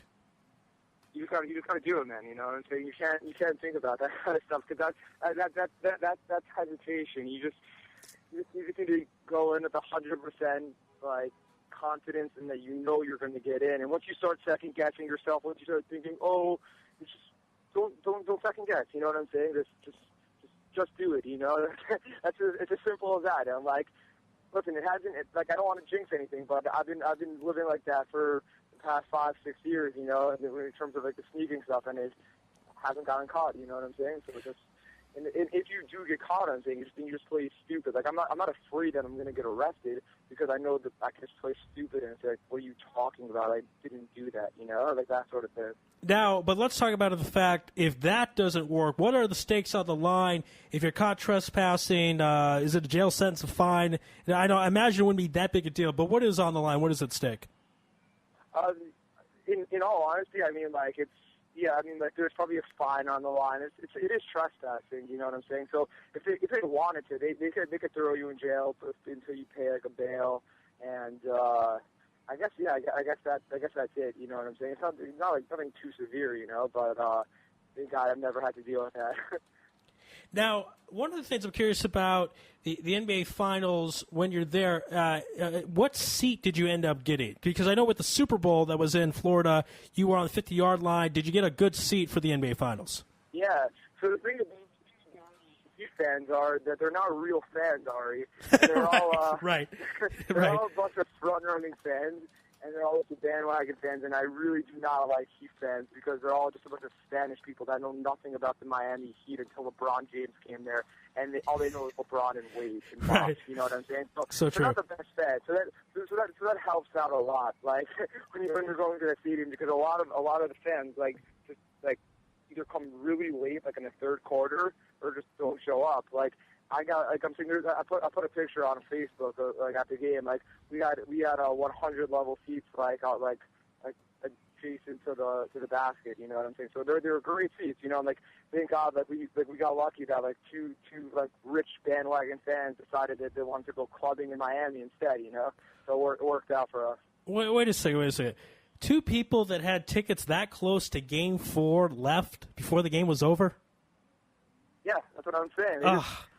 I'll give you another example. Like when I went to game, I think it was Game 5. Yeah, it was Game 5 of the Eastern Conference Finals with Heat Celtics. Right after Paul Pierce hit that three, remember that three over LeBron? Like that stadium, they're only down by 4 points with 45 seconds to go. They could have easily came back.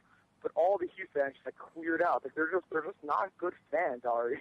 You know what I'm saying? And it pisses me off because that team did not deserve to win a title. Those fans did not deserve it. They didn't appreciate it. They didn't know what the hell was going on. It was just kind of annoying for me as a Knicks fan, Absolutely, yeah, it is frustrating. I've said that they're kind of the L.A. of the East Coast of the United States, where they kind of show up to be seen, don't really know what's going on, fanfare, that type of thing. Yeah. All right, now. Yeah, definitely. Now, you said they have good security, probably the best in Florida at the game. The Super Bowl that you snuck into was $6 million worth of security for that one event for 3 hours or so. Do you know type of money that was poured into security for the NBA Finals for that game? I'm really not sure, but I do know that as I was walking around the stadium, I did see a lot more security. I did see a lot more police. I did see a lot more guys, more than in the playoffs in the regular season. But they definitely upped their game, but they didn't really You have to understand, Ari. Like I told you before, they're not looking for people who are sneaking in. They're looking for people that are trying to blow up the place. You know what I'm saying?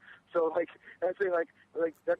But I mean, then again, theoretically, I really could have brought in a gun or an explosive because nobody checked me. I walked through the underground place.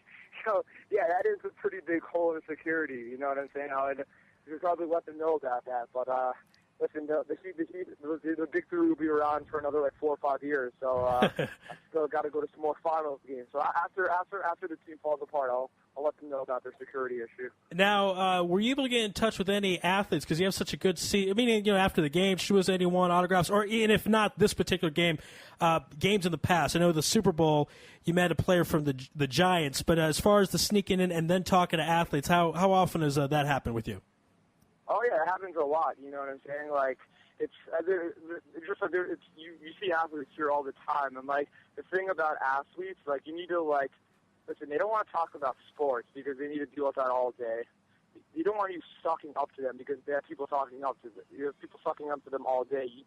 What's the one thing you could talk to athletes about? Women. You need to talk to them about women all day because that's the one subject they enjoy. You know what I'm saying? So when I approach an athlete, you know what I'm saying? I'm not gonna talk to them about all that oh yeah, I love you, you're so good, you know what I'm saying? I'm not gonna do that.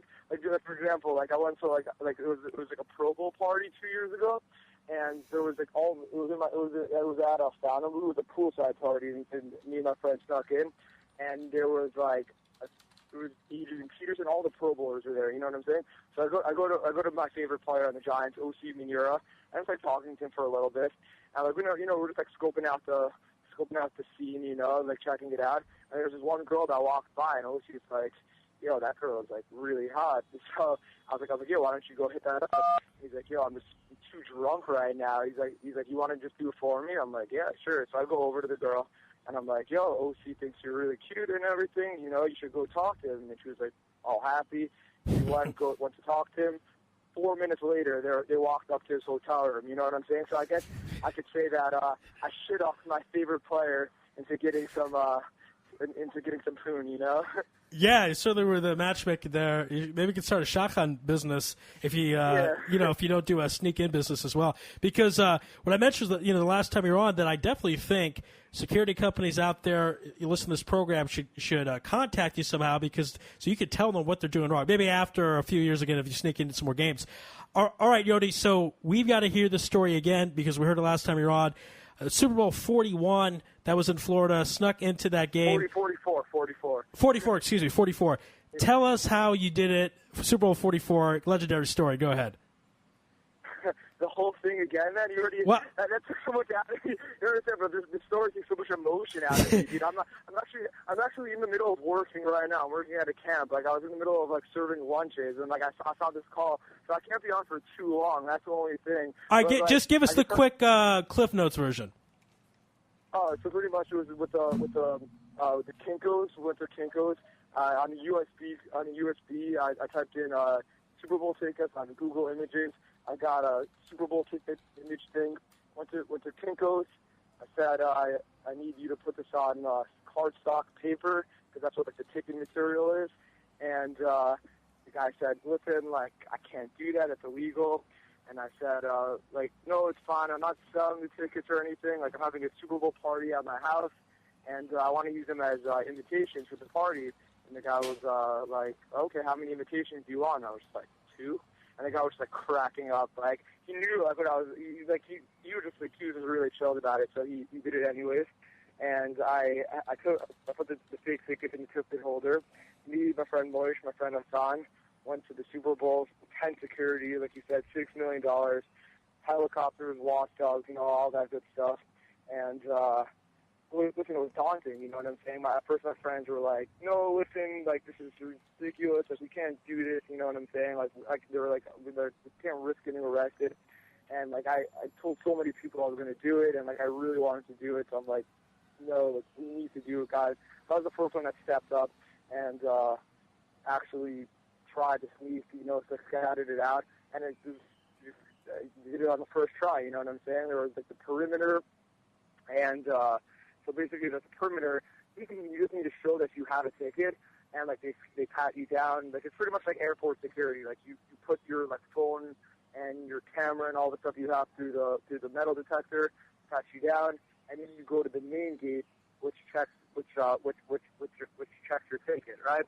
So I'm walking, and one of the tricks that I like to use, like I said, was like the phone trick, and like to say that I'm pretending that I'm busy on the phone, but I was like so like caught up in the whole Super Bowl hoopla, so I forgot the phone in the scanner, in the metal detector, and like the head of security was like, yo buddy, forgot your phone, and I was like, crap, that's it. Like the whole point of this thing is like not to like stand out, it's like the with the crowd. So instead of like getting screwed at, I was like, you know what, I'll just use this to my advantage. So like I walked over to the guy, I was like, thank you so much, you know what I'm saying? And like I was like thanking him, and we're just like talking Super Bowl scenes, Colts, and everything. And after like 3 minutes of talking to this guy, I really don't think I was like buzzed with this guy. And like the security was like, oh yeah, he obviously belongs here, you know what I'm saying? So after I spoke to him, I gave him a high five, and I just walked right past the scanners, and the guy didn't scan my ticket, you know what I'm saying? I guess he thought that it was already scanned or something. He just didn't scan it, So then once you get to the first part of the security, you can only scan the ticket once. So the second part is they only look at the ticket to make sure that you have the ticket. So that's why I made the fake ticket. So then I was walking, and she looks down, and she looks at my ticket. My heart like stopped, you know what I'm saying? I was like, this is the moment of truth. And she's like, enjoy the game. And after that, you know the story, man. It was all history. Wow. Great stuff. That's an incredible story. I'd love to hear it again. All right, we're going to let you run, but congrats on sneaking in to the NBA Finals. Next up, I guess there's a whole bunch of stuff, Marlin games or anything you desire. I'm sure you can get in after the Super Bowl and the NBA Finals. Pretty easy from this point. So, Yodi S., thank you for being on. Louis Live in Israel. And also, if you want, like at the NBA Finals game, you know, like Michael Wilbon, Magic Johnson, like all those guys are doing a halftime show. So, like, me and my friends, we love the Seattle Sonics. Like, we just think it's like so sad and funny what happened to them that they got kicked out. So me and my friend, we bought the Sean Kemp jersey on the Supersonics, and I wore it to the game, and like it's this really nice jersey. And like at the halftime thing, I have a video. It's on my Facebook and it's also on YouTube of me talking to Magic Johnson and to Michael Wilbon about Sean Kemp. It's just like it's a pretty funny video. You should check it out. You'll get a nice kick out of it. That is on YouTube.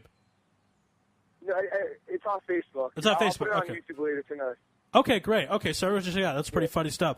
All right, Yodi, thanks for being on. Fun as always. We'll have to do it again. Be well out there, buddy. 100%. Be good, though. Okay, man. Peace. All right, that was Yodi S. explaining how he got into Game 4 of the NBA Finals, mapped out the whole location, the kitchen, the secret entrance, and was able to get in. Of course, Miami fans not exactly the most basketball savvy or loyal to their team.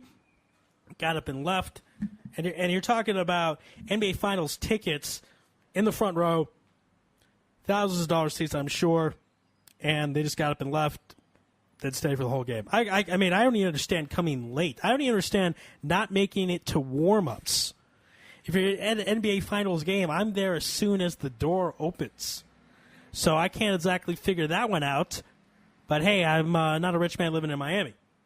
But when back in the day when I lived in Arizona and would go to Diamondback games, I most of the time went to batting practice and stayed for the entire game.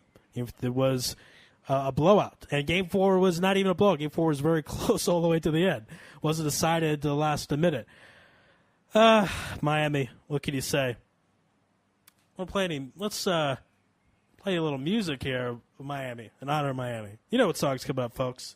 You definitely do. I actually did a parody of this song in the talent show in high school. So this one's for Miami. Congrats for Miami Heat, to the Miami Heat for winning. And congrats to Yoni S. for sneaking in. Don't know exactly. I would say the guts in that kid is just something else. And that's how we met, was he snuck into our show, basically, even though it was on location. This is Miami. This is Louis Live on IsraelSportsRadio.com. You're tuned in to the only all-sports talk network in the Middle East, IsraelSportsRadio.com.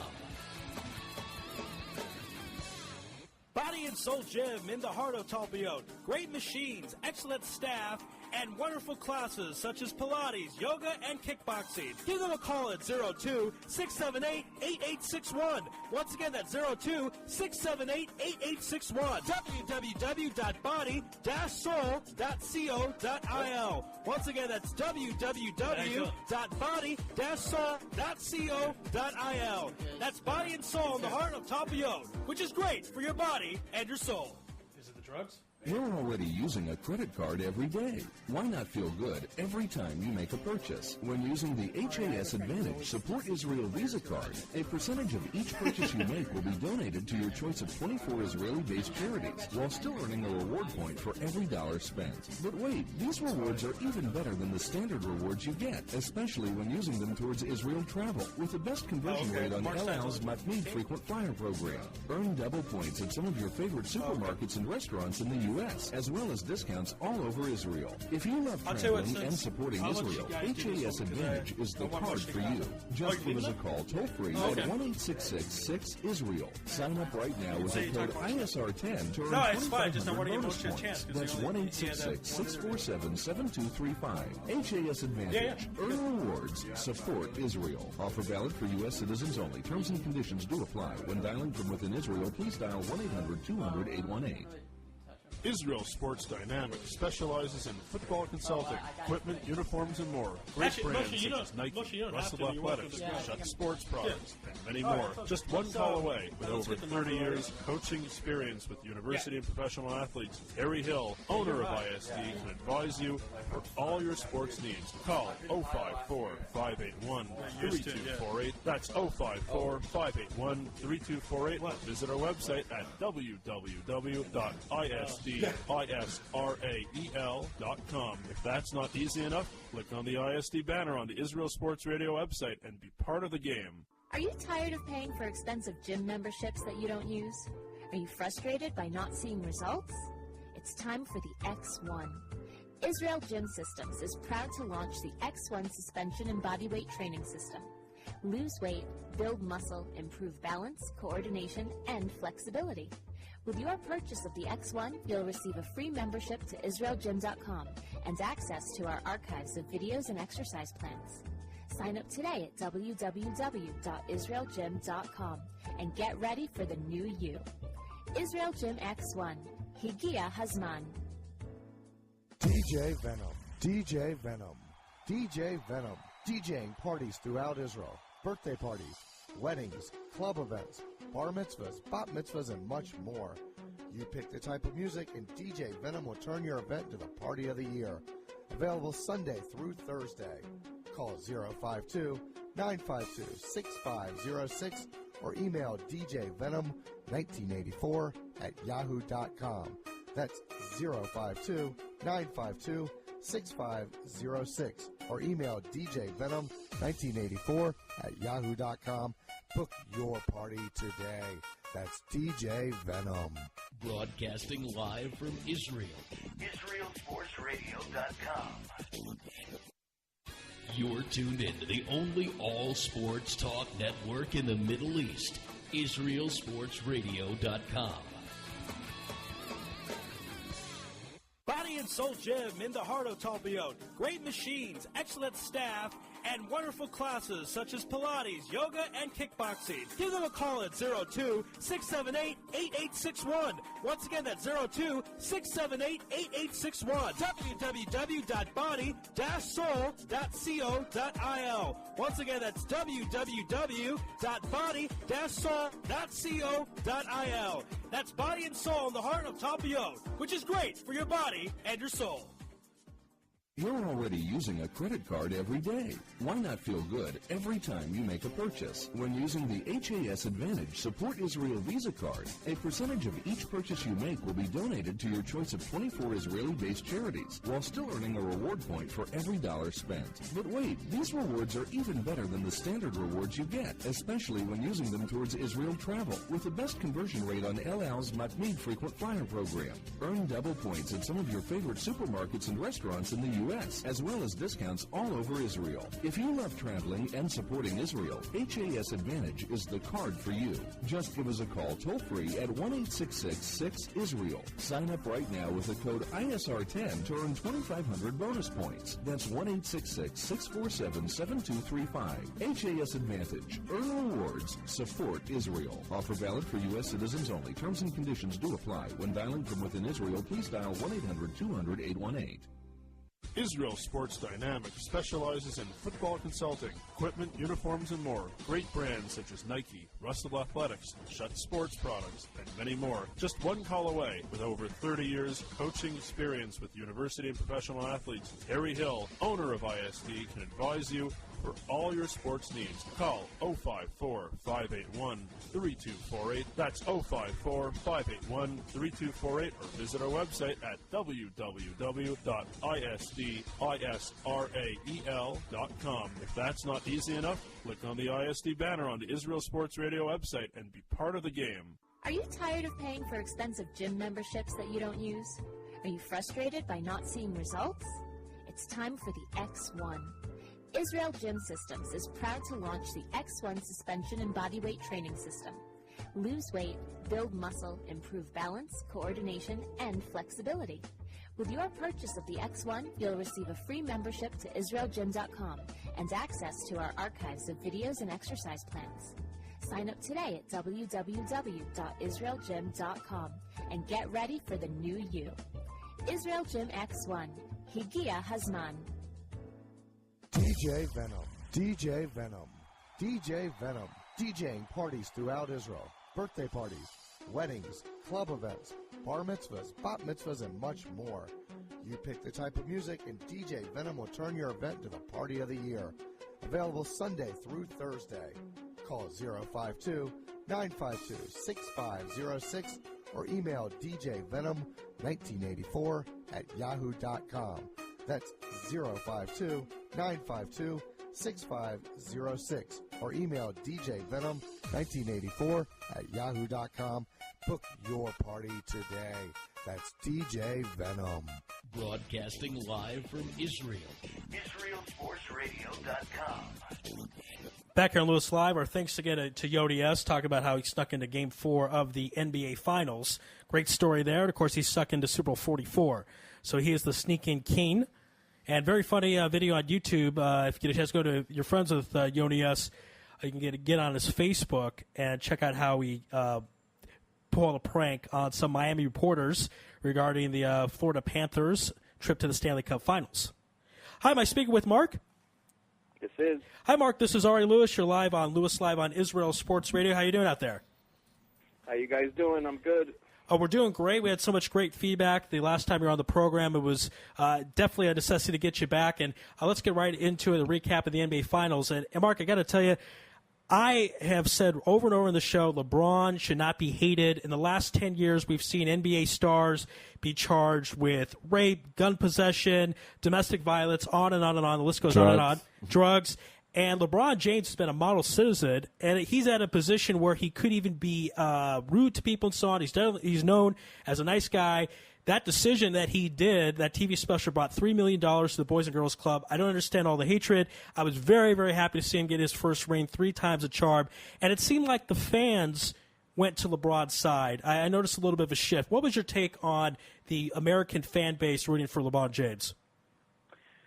Well, I mean, hate, I think we throw that word around pretty easily now. And I don't think it really, there's haters who are demanding more out of a guy to play better or don't like a guy's game.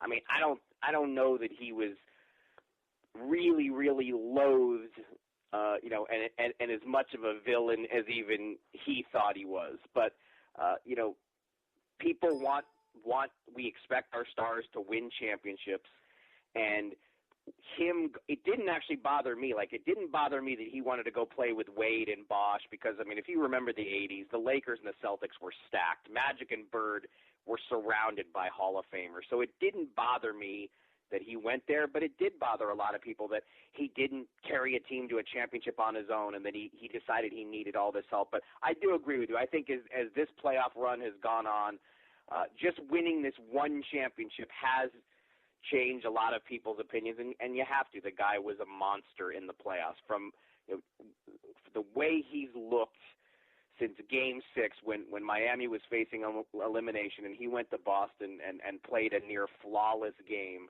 how can you not be impressed with the guy?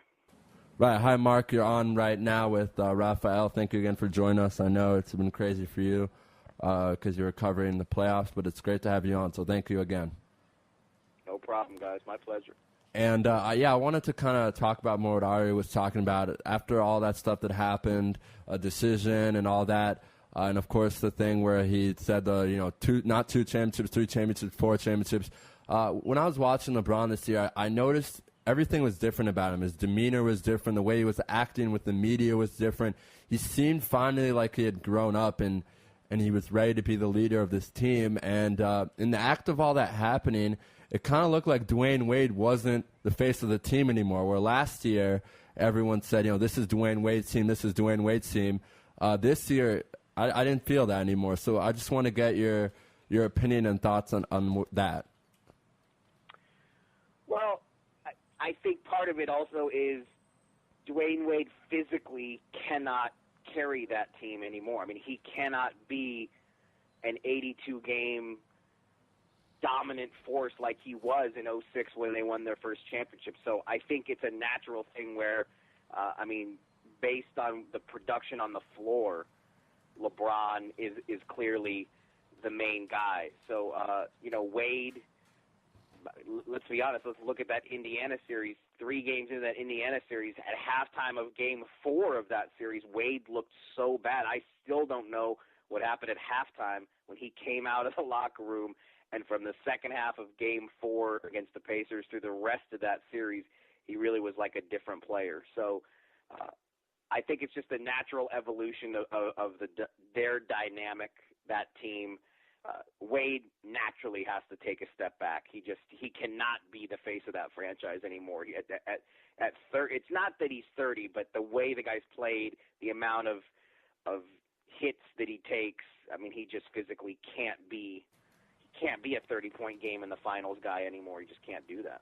Right, and that was something that he was, respected for. He had even the commercial, fall down 7 times, get up 8. But with guys like that, you respect it and you applaud it, but you don't realize that they're human beings and it affects their body. And this year, we were saying on the show a lot, it just looked like there was something wrong with Dwayne Wade. We found out he was going through custody issues over his kids, and then I think he got his knee drained and all sorts of stuff. So I completely agree with you. And also, it was great the biggest thing with those guys, though, is, last year people came away saying, you know what, these two can't play together. They're too similar, and that's nonsense. Great players always find a way, and that's really what they showed as these playoffs wore on, that the two of them have figured out how to play together and how to make each other better, which is really what you expect when you got two players who are that good. Yeah, no, definitely. That's something that was all the media hype last year. Can they do it together? And even Chris Bosh seemed like when he played together with them, they finally just put it together. And, it was great to watch. I'm like Ari. That's something that we're very we both believe that there's way too much hate on LeBron the last few years for a lot of stuff. And I was having an interesting conversation a few days ago with another journalist, I forget from where, on our show, and we were talking about how LeBron, has the guys like Mike Miller, Shane Battier, Norris Cole as his bench, where there were some teams that Michael Jordan had. He had Steve Kerr and Tony Kukoc. I mean, Scottie Pippen and Dennis Rodman. So all this hate on how LeBron can't win a championship, but you look at some of the teams that Jordan won a championship with, and you got to say LeBron's had less talent. Wouldn't you agree? Well, I think what we saw, and I think LeBron would be the first guy to tell you, as great as he played in the playoffs, as strong as he was in the finals, you don't win without role players. I mean, Battier played the best we've ever seen. Chalmers threw up that 25-point game. Mike Miller goes nuts in Game 5.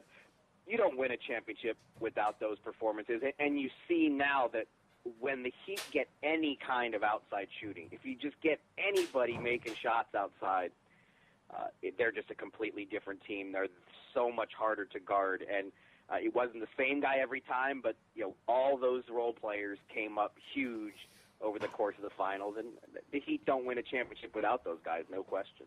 Right. We also, Ari and I were making a lot of arguments on the show throughout the last few weeks that the Heat bench is not that bad. It's just the way they've been producing is bad. I mean, talent-wise on paper, there's a lot of good guys, where on the Thunder you add Harden to the starting lineup, and there's a lot of great players on the Thunder bench, but not guys who can explode for 25 points, 30 points. I mean, Fisher is not going to do that anymore. He's going to be a guy who, easily can give you 10, 15, 20 on a good night. But I don't know.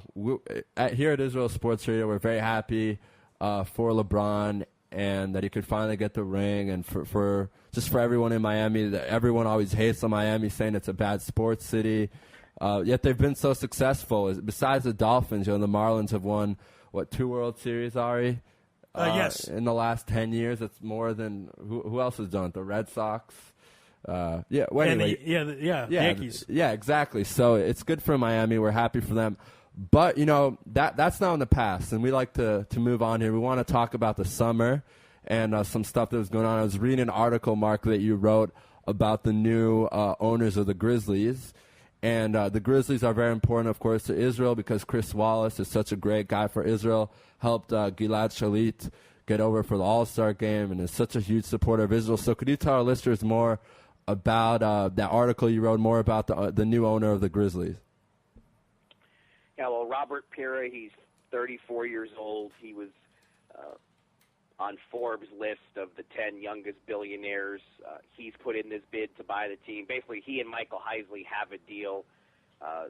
Pera has put down an 8-figure deposit to buy the team. He's still got to be approved, and the company he owns has taken some stock hits here in the last 6 weeks or so. So the NBA still has to approve his bid. But based on everything I've heard, the guy's a basketball fanatic.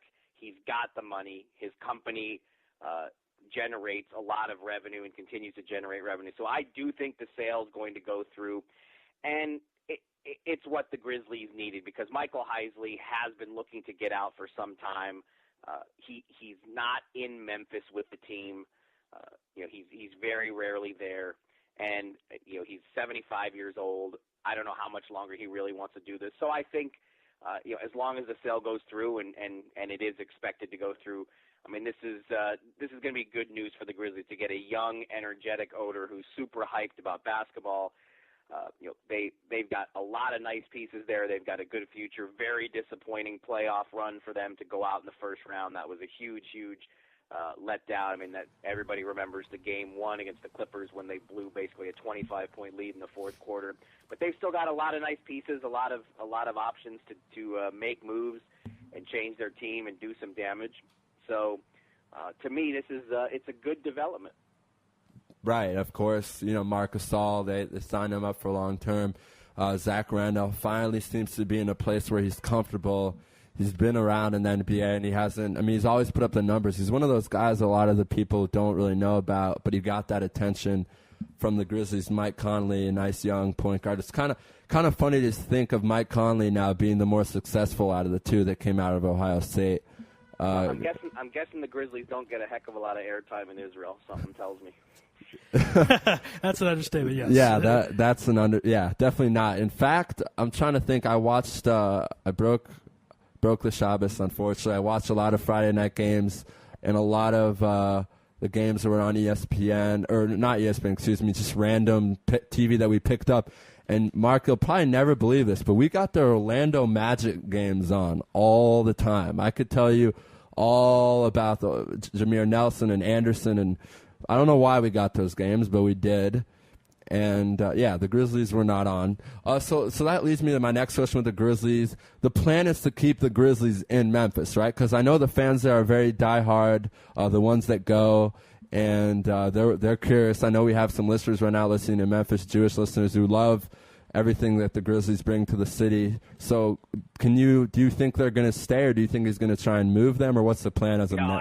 I do think they're going to stay. And the reality is that even if he secretly wanted to move them, which I don't believe is the case, we haven't heard anything about that. Even if that was the secret plan, the lease is such that you can't get out of it. The Grizzlies are tied there for, I want to say off the top of my head, it's through like 2021. They've got at least another decade there before they can even think about moving. And from everything I know, that lease is really, really expensive to get out of. So I don't think the Grizzlies are going anywhere. Certainly, whenever there's a new owner, you have to know that there's potential changes. I mean, what does this mean for management or the coach or trades? I mean, we don't know. We just don't know yet what kind of basketball plans that the new owner has. But moving the team, I don't see that as something that's on the agenda. Okay, that's good. I know a lot of people in Memphis are cheering right now. Another team that there's been a lot of question marks, Golden State Warriors. There's been all this stuff going on. Of course, also Sacramento Kings. Mark, any update on what's going on with those teams? Are they definitely staying? There were rumors that Golden State might be moving. What was it, to Oakland, or I think it was? Or is that where they're? Golden State will move to San Francisco. That's right. For sure. That's still a few years away, but that's 100% that Golden State will eventually be in San Francisco. Okay. And, that's where that franchise started, and really since Joe Lacob has come in there as the new owner, it's been an open secret that they want to move to San Francisco and kind of take advantage of the most famous part of the Bay Area and kind of make their brand even bigger. Sad, obviously, for Oakland to lose them, but that's going to make a lot of sense. As far as Sacramento, I'd love to tell you I know how that's going to turn out, but I don't think anybody does. At this point, there's really no movement on a new arena, but by the same token, there's nowhere else realistically for the Kings to go. If they tried to move to Anaheim again, there would be resistance from other owners in the league, starting with the Lakers and the Clippers. Obviously, that's, those Orange County and LA are really only an hour apart, and so the Lakers and Clippers are going to vehemently protest the thought of the Kings moving to either of those locales. And the Kings would want to, the Kings owners, the Maloof brothers, would want to stay on the West Coast. When you look around the West Coast, there just isn't anywhere else for them to go where you can find an arena. Vegas, they have deep Vegas ties, but if the 2007 All-Star Game told us anything, the Thomas and Mack Center is not NBA ready. You cannot play NBA basketball there. There is no NBA arena there, so a move to Vegas just isn't feasible. So there really isn't anywhere for the Kings to go. So, look, Sacramento fans are fantastic. In the Kings' heyday throughout the 2000s, best fan base, loudest fans in the league. So let's just hope that somehow, some way, somebody figures out a solution to get a building built there because, those fans have proven they will support the team. And I think if a new building came in, they would. But it's a mess. And just recently at the finals, David Stern was asked about Sacramento, and even he basically said, I've got nothing to tell you guys. I just don't know. I just know that we're not driving the bus on it anymore. Got it. And, I apologize.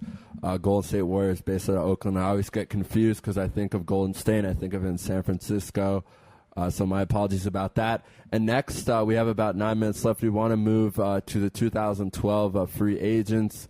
There's some big ones, and nothing better than getting some inside scoop from ESPN's Mark Stein. So the first big one that we've had a lot of talk on this show because we had different guests from the Phoenix area. Ari's from the Phoenix area, so he's gotten us some people from there. We got to know about Steve Nash. We got to know what is. Chicago, Miami, New York. There's a lot of rumors. What do you think is going to happen? Mark, I've accepted that he's leaving, but I hope I love Steve and I want him to go to the best team possible. So what do you think will happen with the Nash Rambler? Well, I honestly think it's still, even though free agency is less than a week away now, he still really hasn't gotten into it that much yet.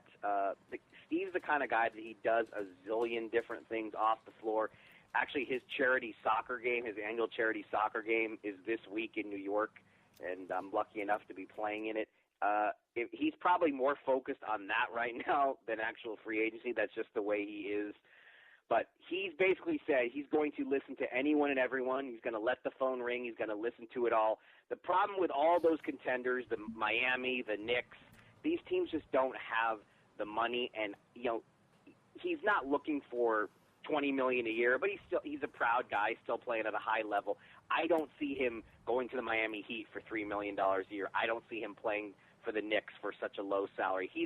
Toronto, for example. Toronto's going to throw everything they can at him to try to bring him back to Canada. There will be other teams, Portland as well, that throw a ton of money at him.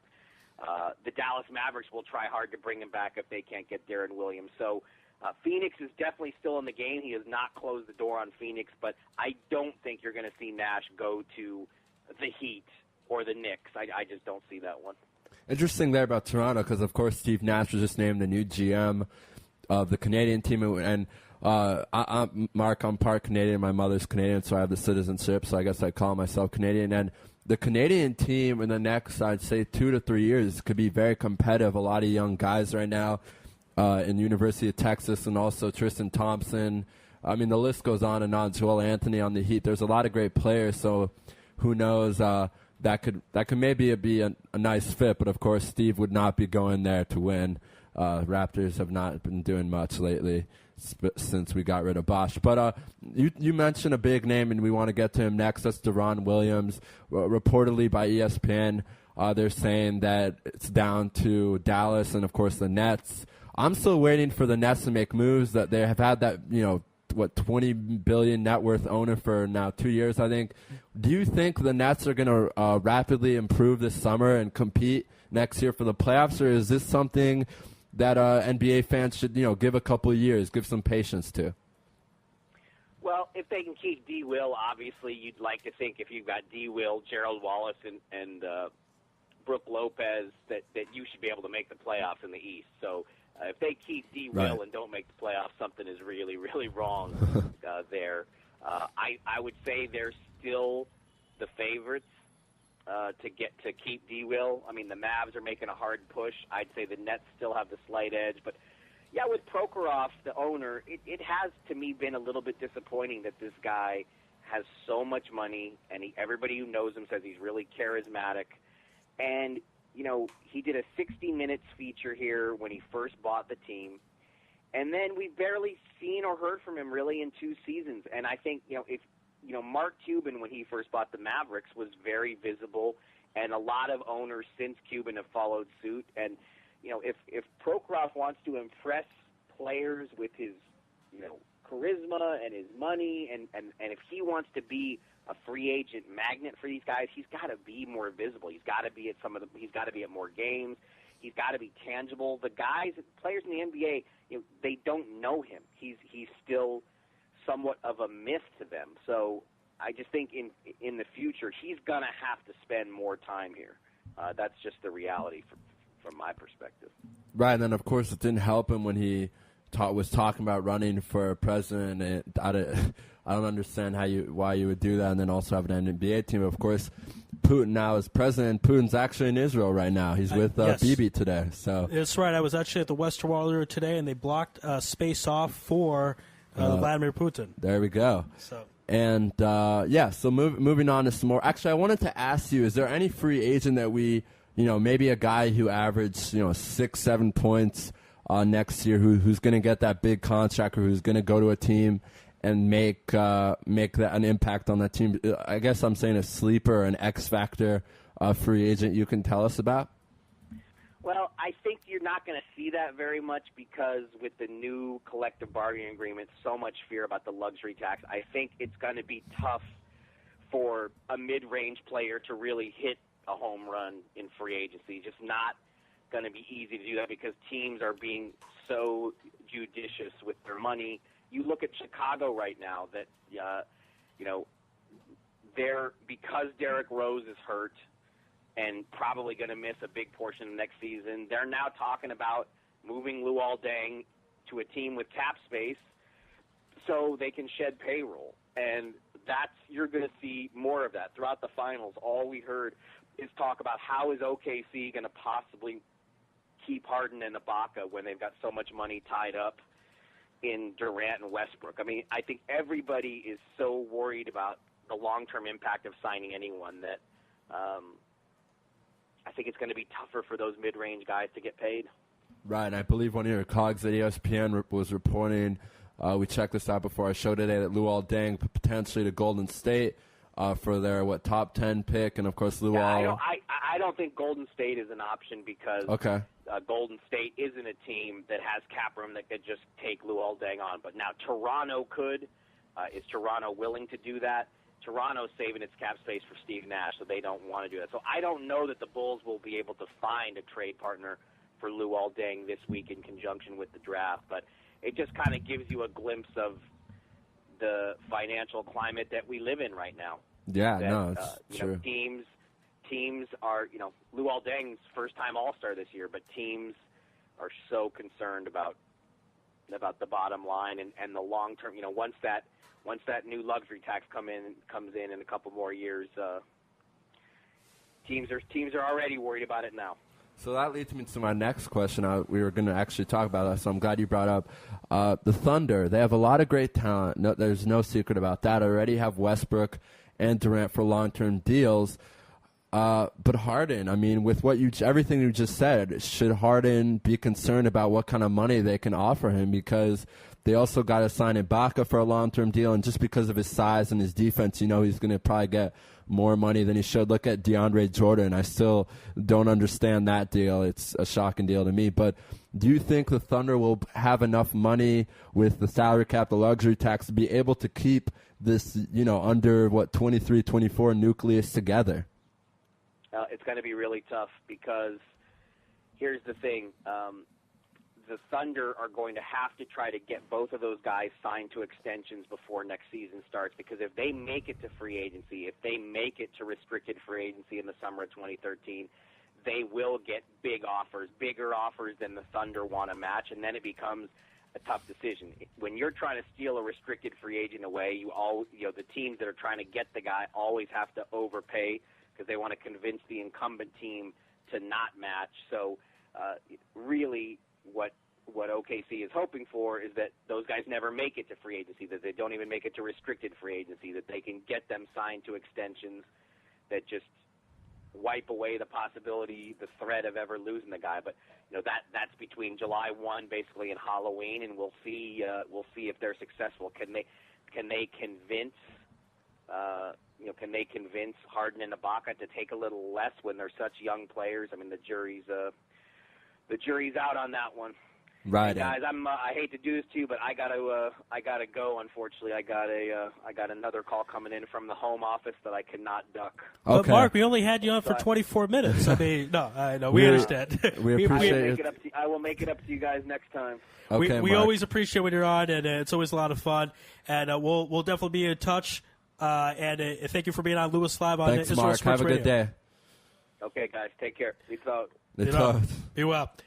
All right, that was Mark Stein of ESPN breaking down the free agency market. Right. I was going to actually joke around with him about his Man City team because it's no secret. Mark Stein is probably one of the biggest Man City supporters in the world. This guy's obsessed with them. And, of course, Man City won the Premier League on the last day of this year. So I've been waiting to joke around with him about that. We couldn't do it on our last interview because it was, I think, the week before the season ended. But as Mark said, he'll be back, so it's very exciting. Mark Stein from ESPN. Big friend and big fan of the program. Right. Big fan of Israel guy. This guy is a very big. When I was at the Post, actually, Uriel Sturm, who's a editor there, would always talk about how Mark Stein would write letters to Alon Sinai, who's the main writer there, just saying his work is nice. And this is a guy who really cares about Israel, and we always appreciate having him on. A guy, really the main basketball writer for ESPN, not just a guy who works there, a senior writer. He's covered the Olympics, he's covered soccer too, and he's a huge Man City fan. So I just sucks to have to go. I was going to be my last question. Anyway, it's good to be in the studio though, Ari. Yes. I heard first 2 hours were good. Yes, and literally and figuratively, and that the sound has been fixed. Yeah, thanks to Paul PC Guy right. Cirkin. Shout out to PC Guy. If you need any computer work, you need to contact him immediately. He is on Facebook as a friend of mine. If you want to find him that way, so you could Google him. He'll come up. He's the best in Israel. Yeah, and fix this problem. It was pretty easy for him too. Right. Not only is he, there's so many times where people are very good at what they do, but they're not good people or they're rude. He's a very, very good guy, and he's good at what he does. I almost had to talk him into paying for the piece he bought for me. Right. That's he the kind of almost guy didn't he take is. the money. I had to be very insistent. Okay, so commercial, I think, for 2 minutes. Yeah, quick and commercial. And then AJ Mitnick, if you're listening, you're coming on in 2 minutes, so be ready. It's Louis Live on IsraelSportsRadio.com. You're tuned in to the only all-sports talk network in the Middle East, IsraelSportsRadio.com. Body and Soul Gym in the heart of Talpiot. Great machines, excellent staff, and wonderful classes such as Pilates, yoga, and kickboxing. Give them a call at 02-678-8861. Once again, that's 02-678-8861. www.body-soul.co.il. Once again, that's www.body-soul.co.il. That's Body and Soul in the heart of Talpiot, which is great for your body and your soul. You're already using a credit card every day. Why not feel good every time you make a purchase? When using the HAS Advantage Support Israel Visa card, a percentage of each purchase you make will be donated to your choice of 24 Israeli-based charities, while still earning a reward point for every dollar spent. But wait, these rewards are even better than the standard rewards you get, especially when using them towards Israel travel, with the best conversion rate on El Al's Matmeed frequent flyer program. Earn double points at some of your favorite supermarkets and restaurants in the U.S., as well as discounts all over Israel. If you love traveling and supporting Israel, HAS Advantage is the card for you. Just give us a call toll-free at 1-866-6-ISRAEL. Sign up right now with the code ISR10 to earn 2,500 bonus points. That's 1-866-647-7235. HAS Advantage. Earn rewards. Support Israel. Offer valid for U.S. citizens only. Terms and conditions do apply. When dialing from within Israel, please dial 1-800-200-818.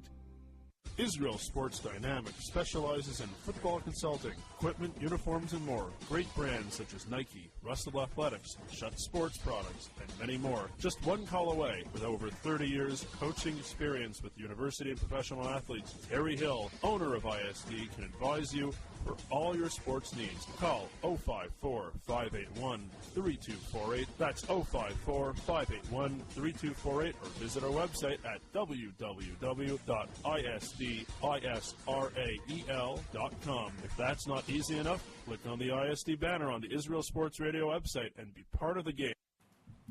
Back here on Louis Live, and basically we're going to have a bonus segment here right now. And we want to thank, we've just had such a great show so far, so we're going to continue with some good stuff. And basically, Raphael, tell us a little bit about this guest. AJ Mitnick, I hope I'm pronouncing it right, a very good guy. Was a scout for Rishon LeZion, writes for Sheridan Hoops, probably one of the best basketball minds in the United States. He used to work for ESPN, now does his own thing, so he writes for them, covers European basketball for them. We're going to talk to him about the finals, the draft. He's been on the show before. He's a really good guy. He's also working with the Israel, I believe, U21 team. Hello? Hi, am I speaking with AJ? Yes, sir.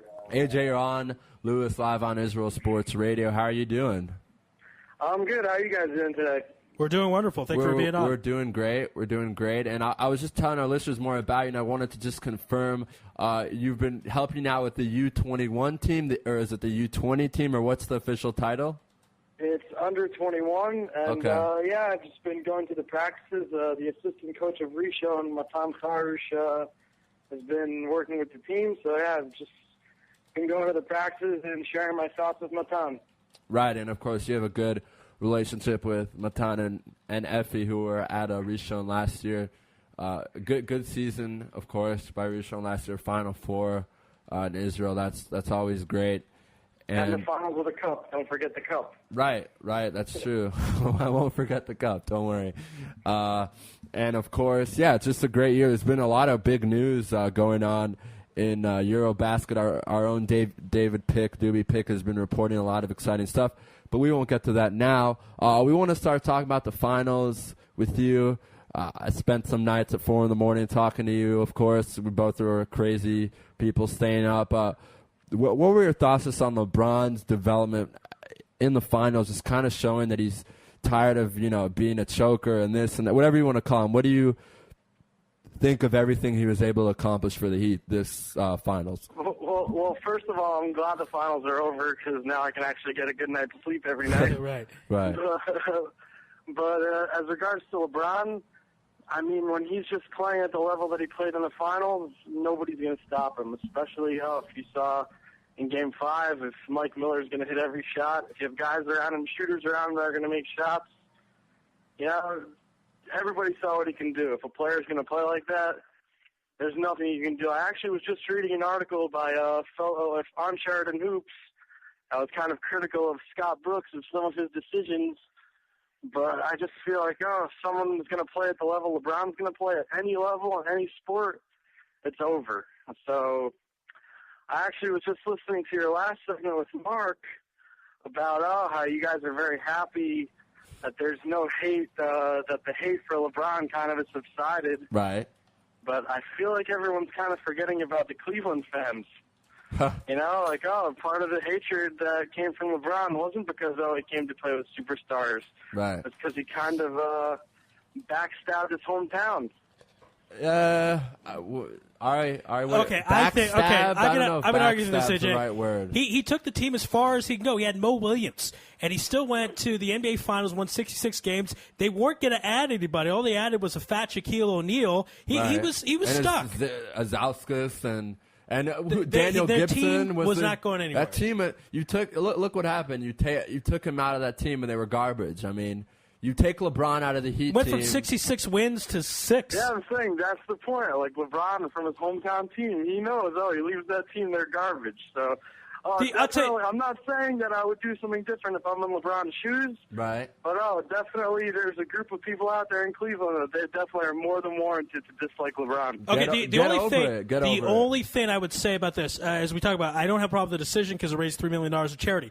LeBron could have told them earlier, so the Cavs could have adjusted in the draft. Right. Okay, that part, what agree. LeBron did was We wrong. I both agree agree with with that. But he gave them the 8 best years in Cavs history. I mean, what did the Cavs have before? Mark Price? Right. I mean, Danny they had Ferry. no one. Right. So he took them to an NBA Finals. Had the Cavs been in the NBA Finals before? I don't think so. No, they that reached was the their first heights time. with Ferry as a player. 66 wins. So yeah, I mean, the fans should say thank you. Cavaliers need to get fans need to get over it. I wouldn't say I don't like to say get over it because they're never going to be that good again. That was their. Kyrie Irving is very good. They're not going to be that good again, but they're going to make the playoffs. They almost did last year. They just once Irving got injured. I mean, the East is so bad, as Mark was saying. The Nets. That Cavs owner, what's his name? Dan Gilbert. I thought he promised or guaranteed. Yeah. That his team would win before LeBron James. You know, it's funny. We actually want to have him on the show because he's Jewish, and we'll be working on that. But we love Dan Gilbert. We love Dan Gilbert. Love Dan Gilbert. Dan Gilbert's awesome. Love. But no, also not only that, but I don't think a lot of people realize that LeBron, Wade, and Bosh all took pay cuts. And you want to say, yeah, because we hear time and time again. No, that's definitely true. That's definitely a commendable thing. Look at Pujols. There's no selfishness in the team. They all took sacrifices in order to win. No, I'm just a Knicks fan that's upset that he didn't come to my team in the decision.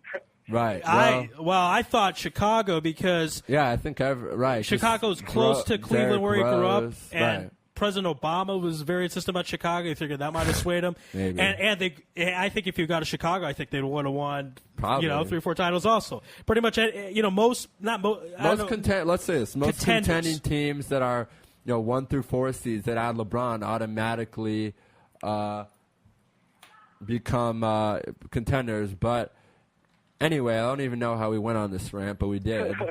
But yeah. Anyway, any team, if they have LeBron playing at the level he played in these playoffs and the elimination games and all the big games, he's going to play at that level, he'll win on any team. Right, and except the Cavs.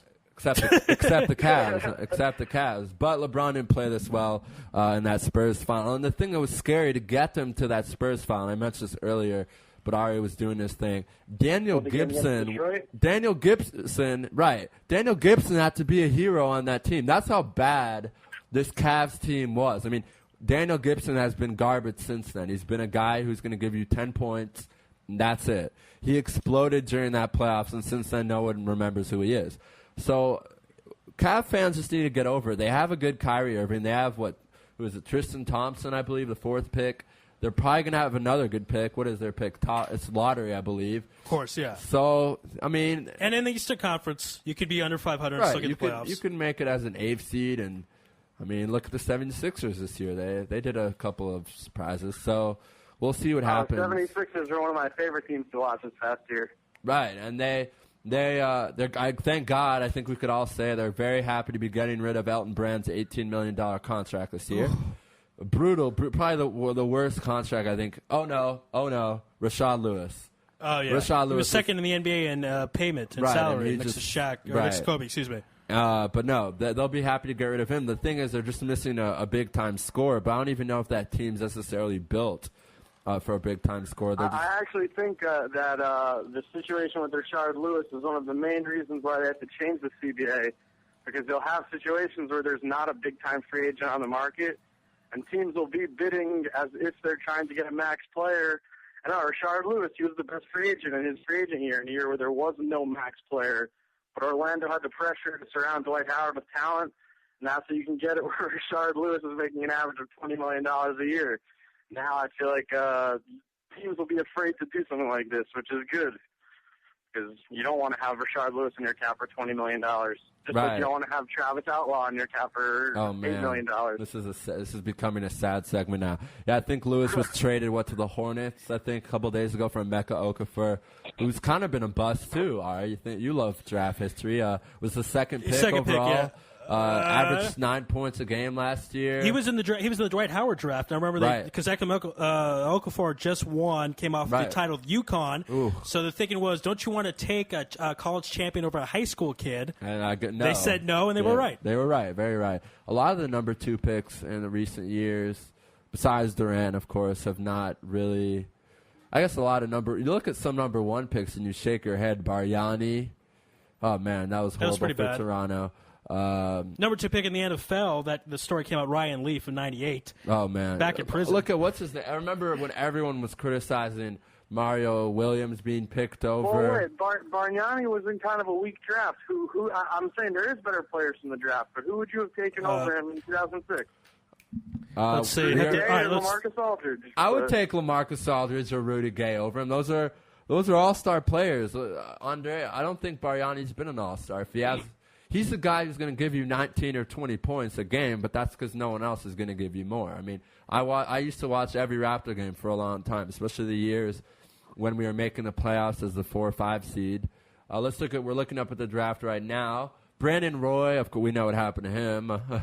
Brandon Roy would have been a higher draft pick if he didn't have injury issues. Adam Morrison. You're right. Wow, it's a very bad draft. This is a Sheldon pretty crappy Williams. draft. Woo.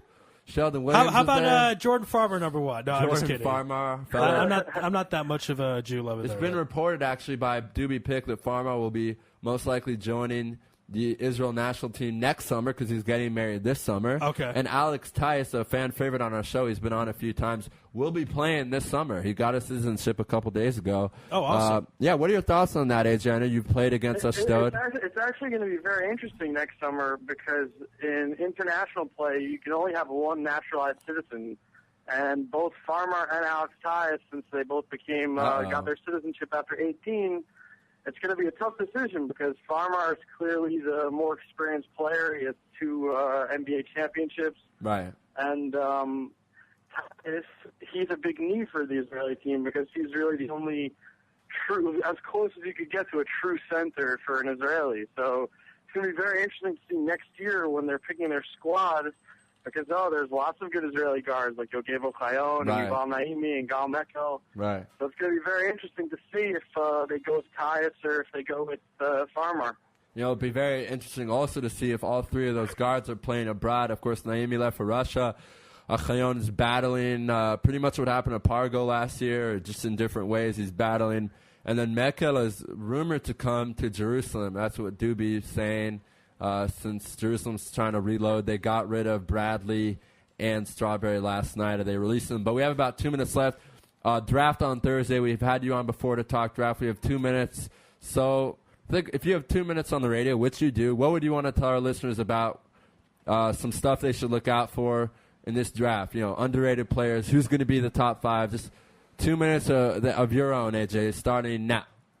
So first I would say is that Harrison Barnes, if he gets picked lower than the 2nd pick, he's going to be the steal of the draft. Okay. He's going to be an all-star caliber player for the next decade. So he's in the same situation like Rudy Gay was coming out, where in his 2nd year in college, everybody had too big of expectations from him at the college level, played at a top program. Sometimes people thought that he wasn't so focused. I don't think this. I think he's going to be a stud. Another guy who's going to be picked in the mid-20s who went to a small school is Andrew Nicholson. Went to St. Bonaventure in Atlantic 10. Right. If he was coming out of North Carolina, he'd be picked way ahead of guys like Josh Henson. I think he'd be a lottery pick if he went to a bigger school. Very, very multifaceted player, very athletic. I think he's going to have an excellent career. He'll be at least a starter in the league.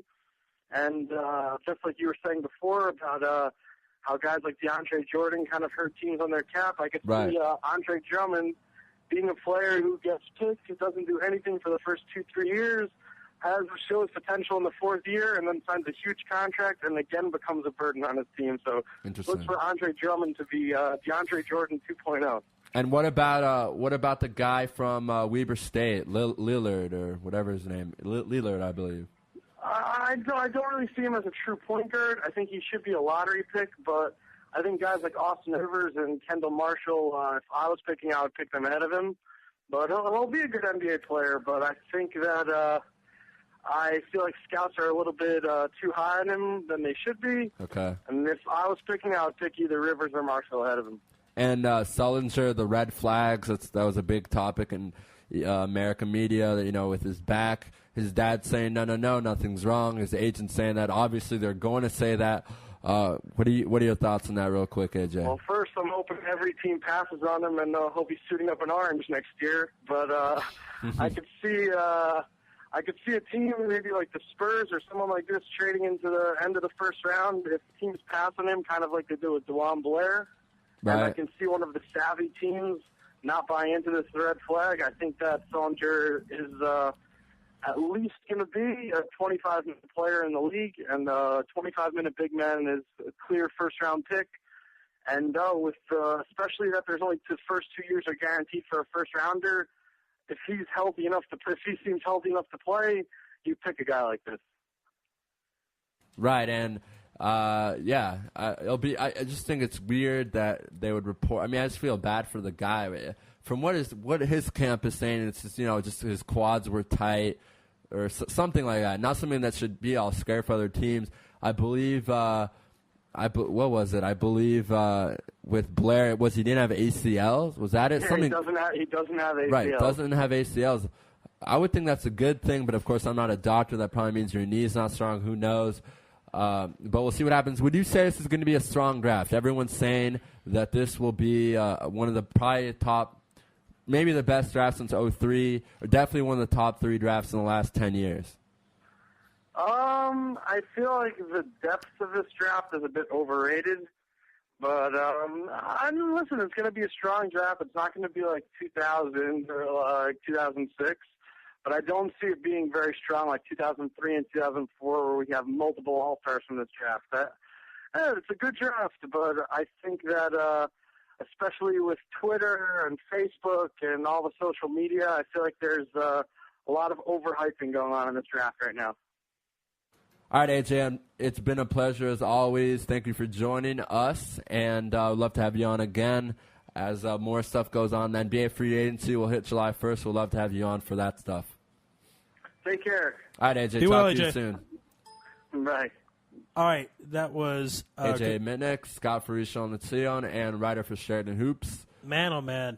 Right. I mean, I don't know. Yes, he backstabbed Cleveland to some degree, but I maintain the only way he backstabbed Cleveland was not telling them. That's it. But I Zero. maintain it's kind of like if someone gave you $1 million and then they let's say you're a girl out there. And a boyfriend gives you $1 million. Then you find out later he gave someone else $5 million. You still got $1 million. Right. Like, be happy with what you got. Right. I mean, you had nothing before. Yeah, nothing. you really had nothing. He made miracles happen. Magic. No offense to our Cleveland listeners. Really, no offense. But yeah, it's been a tough city there. Years. The sports scene just sucks. The Browns have been horrible since they were since they went there. The Indians had that. 97, they almost won the World Series. No, not even now. 08, when they were one strike away from the World Series, or one out against the Reds. 07. To go to the World Series, yeah, 3-1 lead against Grady the Red Sox. Sizemore, everyone was on fire. Grady Sizemore is injured now. I mean, what else? Who are the other guys? Victor Martinez is gone. Different team. Who is their really good DH? Ari? Blanking, you know what I'm talking about. Well, I tell you, I just want to go to the 97 team. That 97 team had everybody. The Cleveland Indians. Right? Manny Ramirez, right. a young 19-year-old Manny Ramirez who got caught napping. He got picked off at first base from the catcher, not from the pitcher. Watching he fell asleep on that play. Albert Bell, who, he corked his bat, but he had 50 home runs in 95 when the season was a little bit shortened.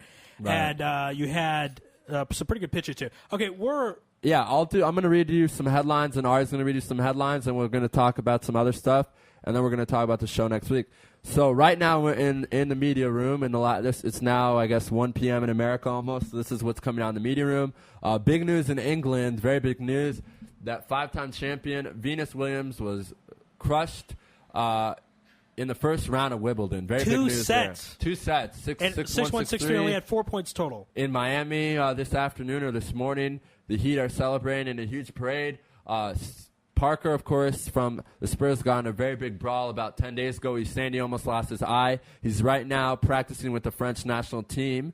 They told him that the Spurs informed him. French people fight? Yeah. He must have been trying to run out the exit, and then they caught him. Who knows what happened? His team, the Spurs are saying, you can't play with the French national team until we get your eye more checked out, see what's going on. I think he was waving the white flag to quit, and actually poked his flag of the white flag in his eye. I think that's what happened. Right, who knows? So the reports are that July 5th, I just read an article earlier on some random website saying July 5th we'll know if he's playing in the Olympics. And guys, he's a guy that France needs. They have a lot of talent. Our Boris Diaw, Joachim Noah, that played in last year. He's a guy the Spurs needed. He was the Spurs' best player last year. Right.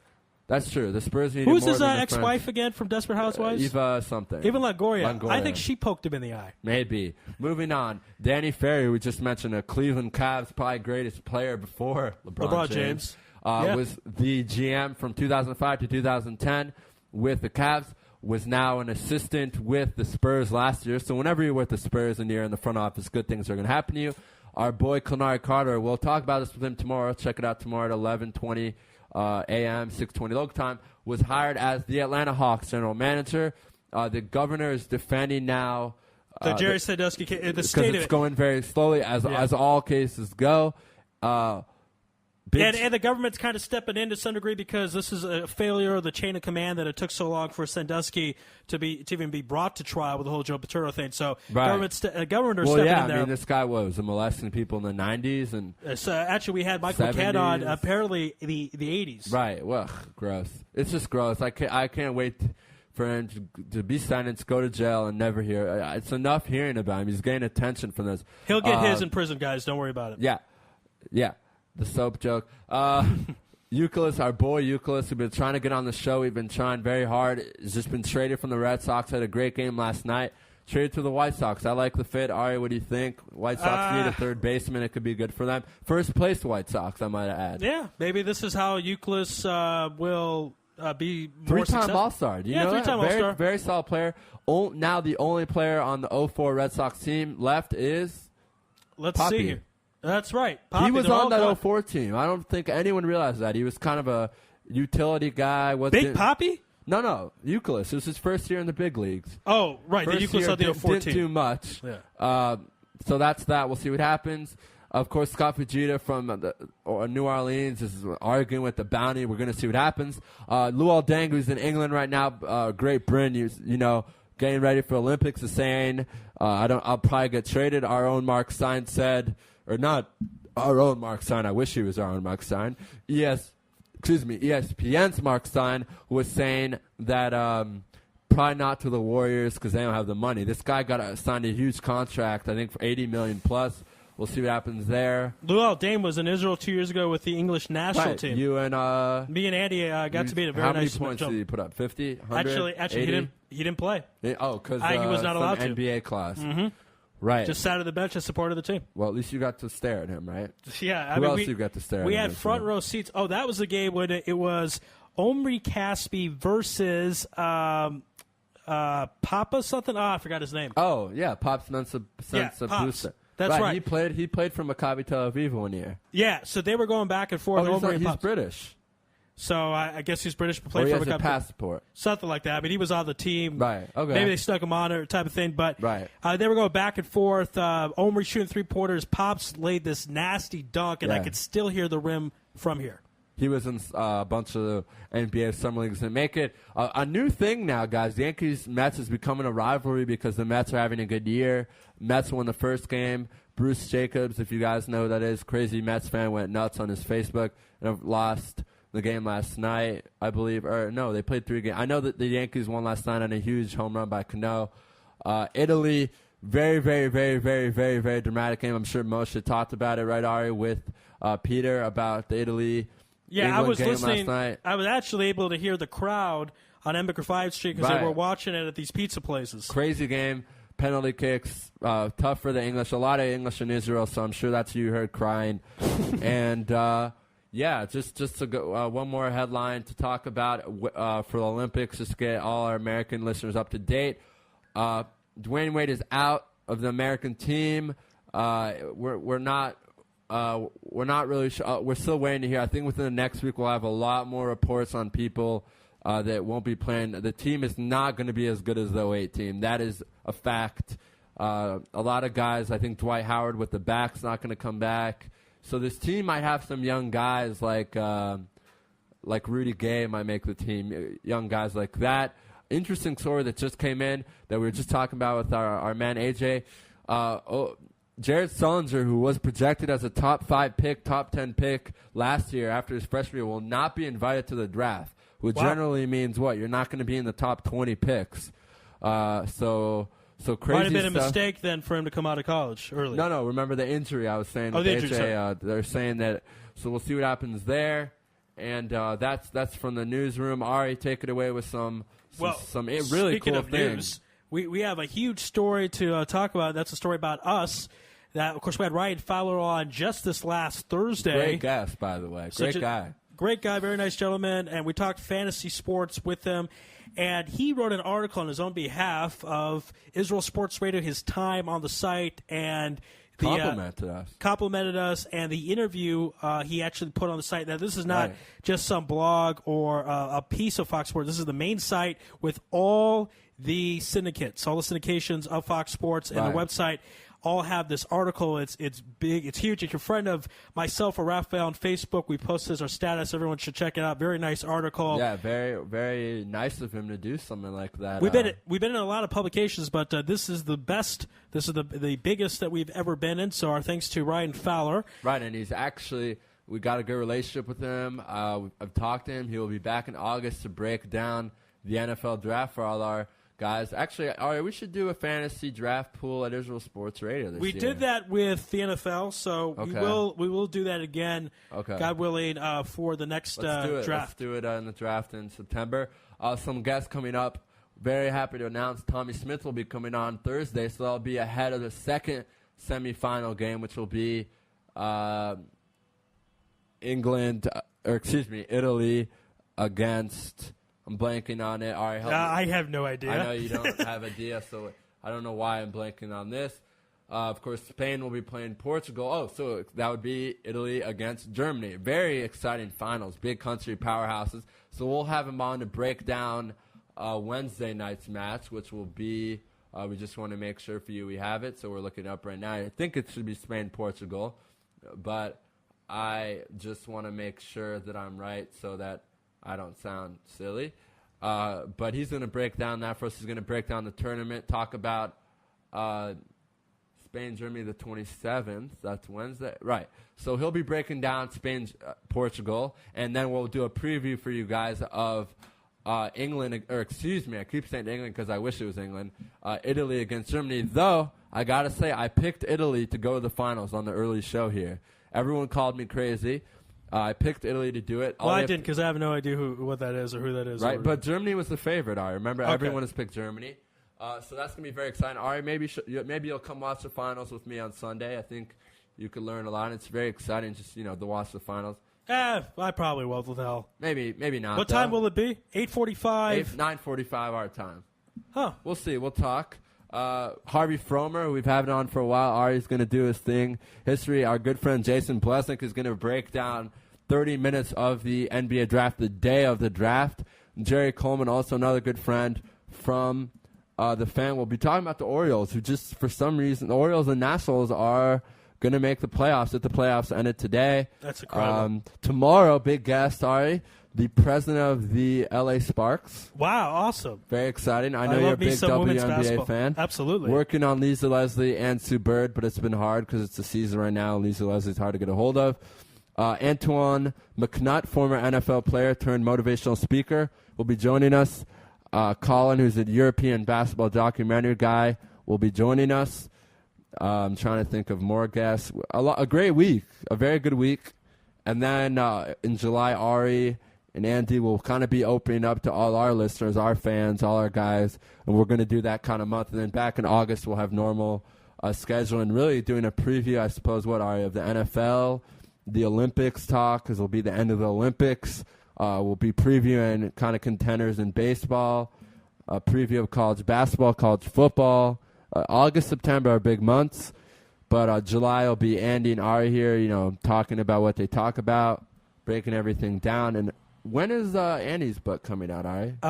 Andy's book, I believe, will be late July, but he will be he'll co-host with me for the month of July starting Tuesday, a week from tomorrow. Wow, okay. And we're going to do kind of a fun month. We're going to have a lot of our famous callers, Cali Dave, NBA Dave, Daniel from Tel Aviv, all those guys. Broncos Mike, Patrick, the Broncos fan, former interns. Maybe I'll call in, Ari. You'll have Raphael call in. Might call in. We'll also have former presenters of the station, New York Neil, Big Mike, all so those it's like guys. a history month. Kind of a reunion since Andy's in town and everything. Basically, though, it's going to be a great, great month of July. Right. Let's end the show and stop by thanking everyone who was on the program. Great, great show today. Laura Ben David from Nefesh B'Nefesh breaking down the 10th anniversary. Come to Israel. We need you. Yes, we do. We need some great people, good Jews to come here and add to the country. Right. Laura Ben David, I mentioned she was on the first flight ever of Nefesh B'Nefesh, and now they've hit their 10-year anniversary. So how many flights have there been? Did she tell you? A lot. A lot, yeah. By the way, how did Michael McCann go? I'm curious. Excellent. I love talking law. That was a lot of fun. What lawsuits did you guys break down? Well, he, of course, was involved with the Maurice Claret lawsuit. Right. Very young in his career, actually. He got involved because he wrote a paper in college about how college athletes should be compensated because they make so much money for the universities. He was then picked as an assistant for that trial. Yeah, and it was an amazing sports trial. Unfortunately for Maurice, did not work out too well. And his life really went south after that. Jail, now playing for the Omaha Nighthawks, which I don't even know what league that's in.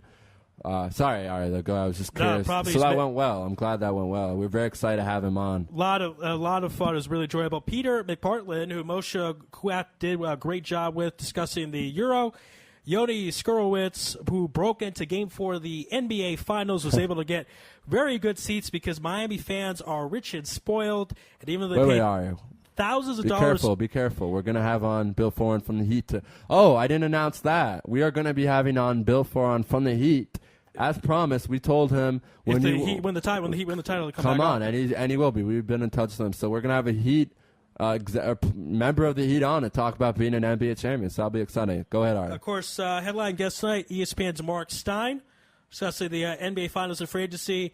And our final guest, of course, AJ Mitnick, also discussing free agency as well. Stay tuned for this week and the following month of July, as we're going to have great, great shows and great, great guests. But that's it for tonight. God bless and good night.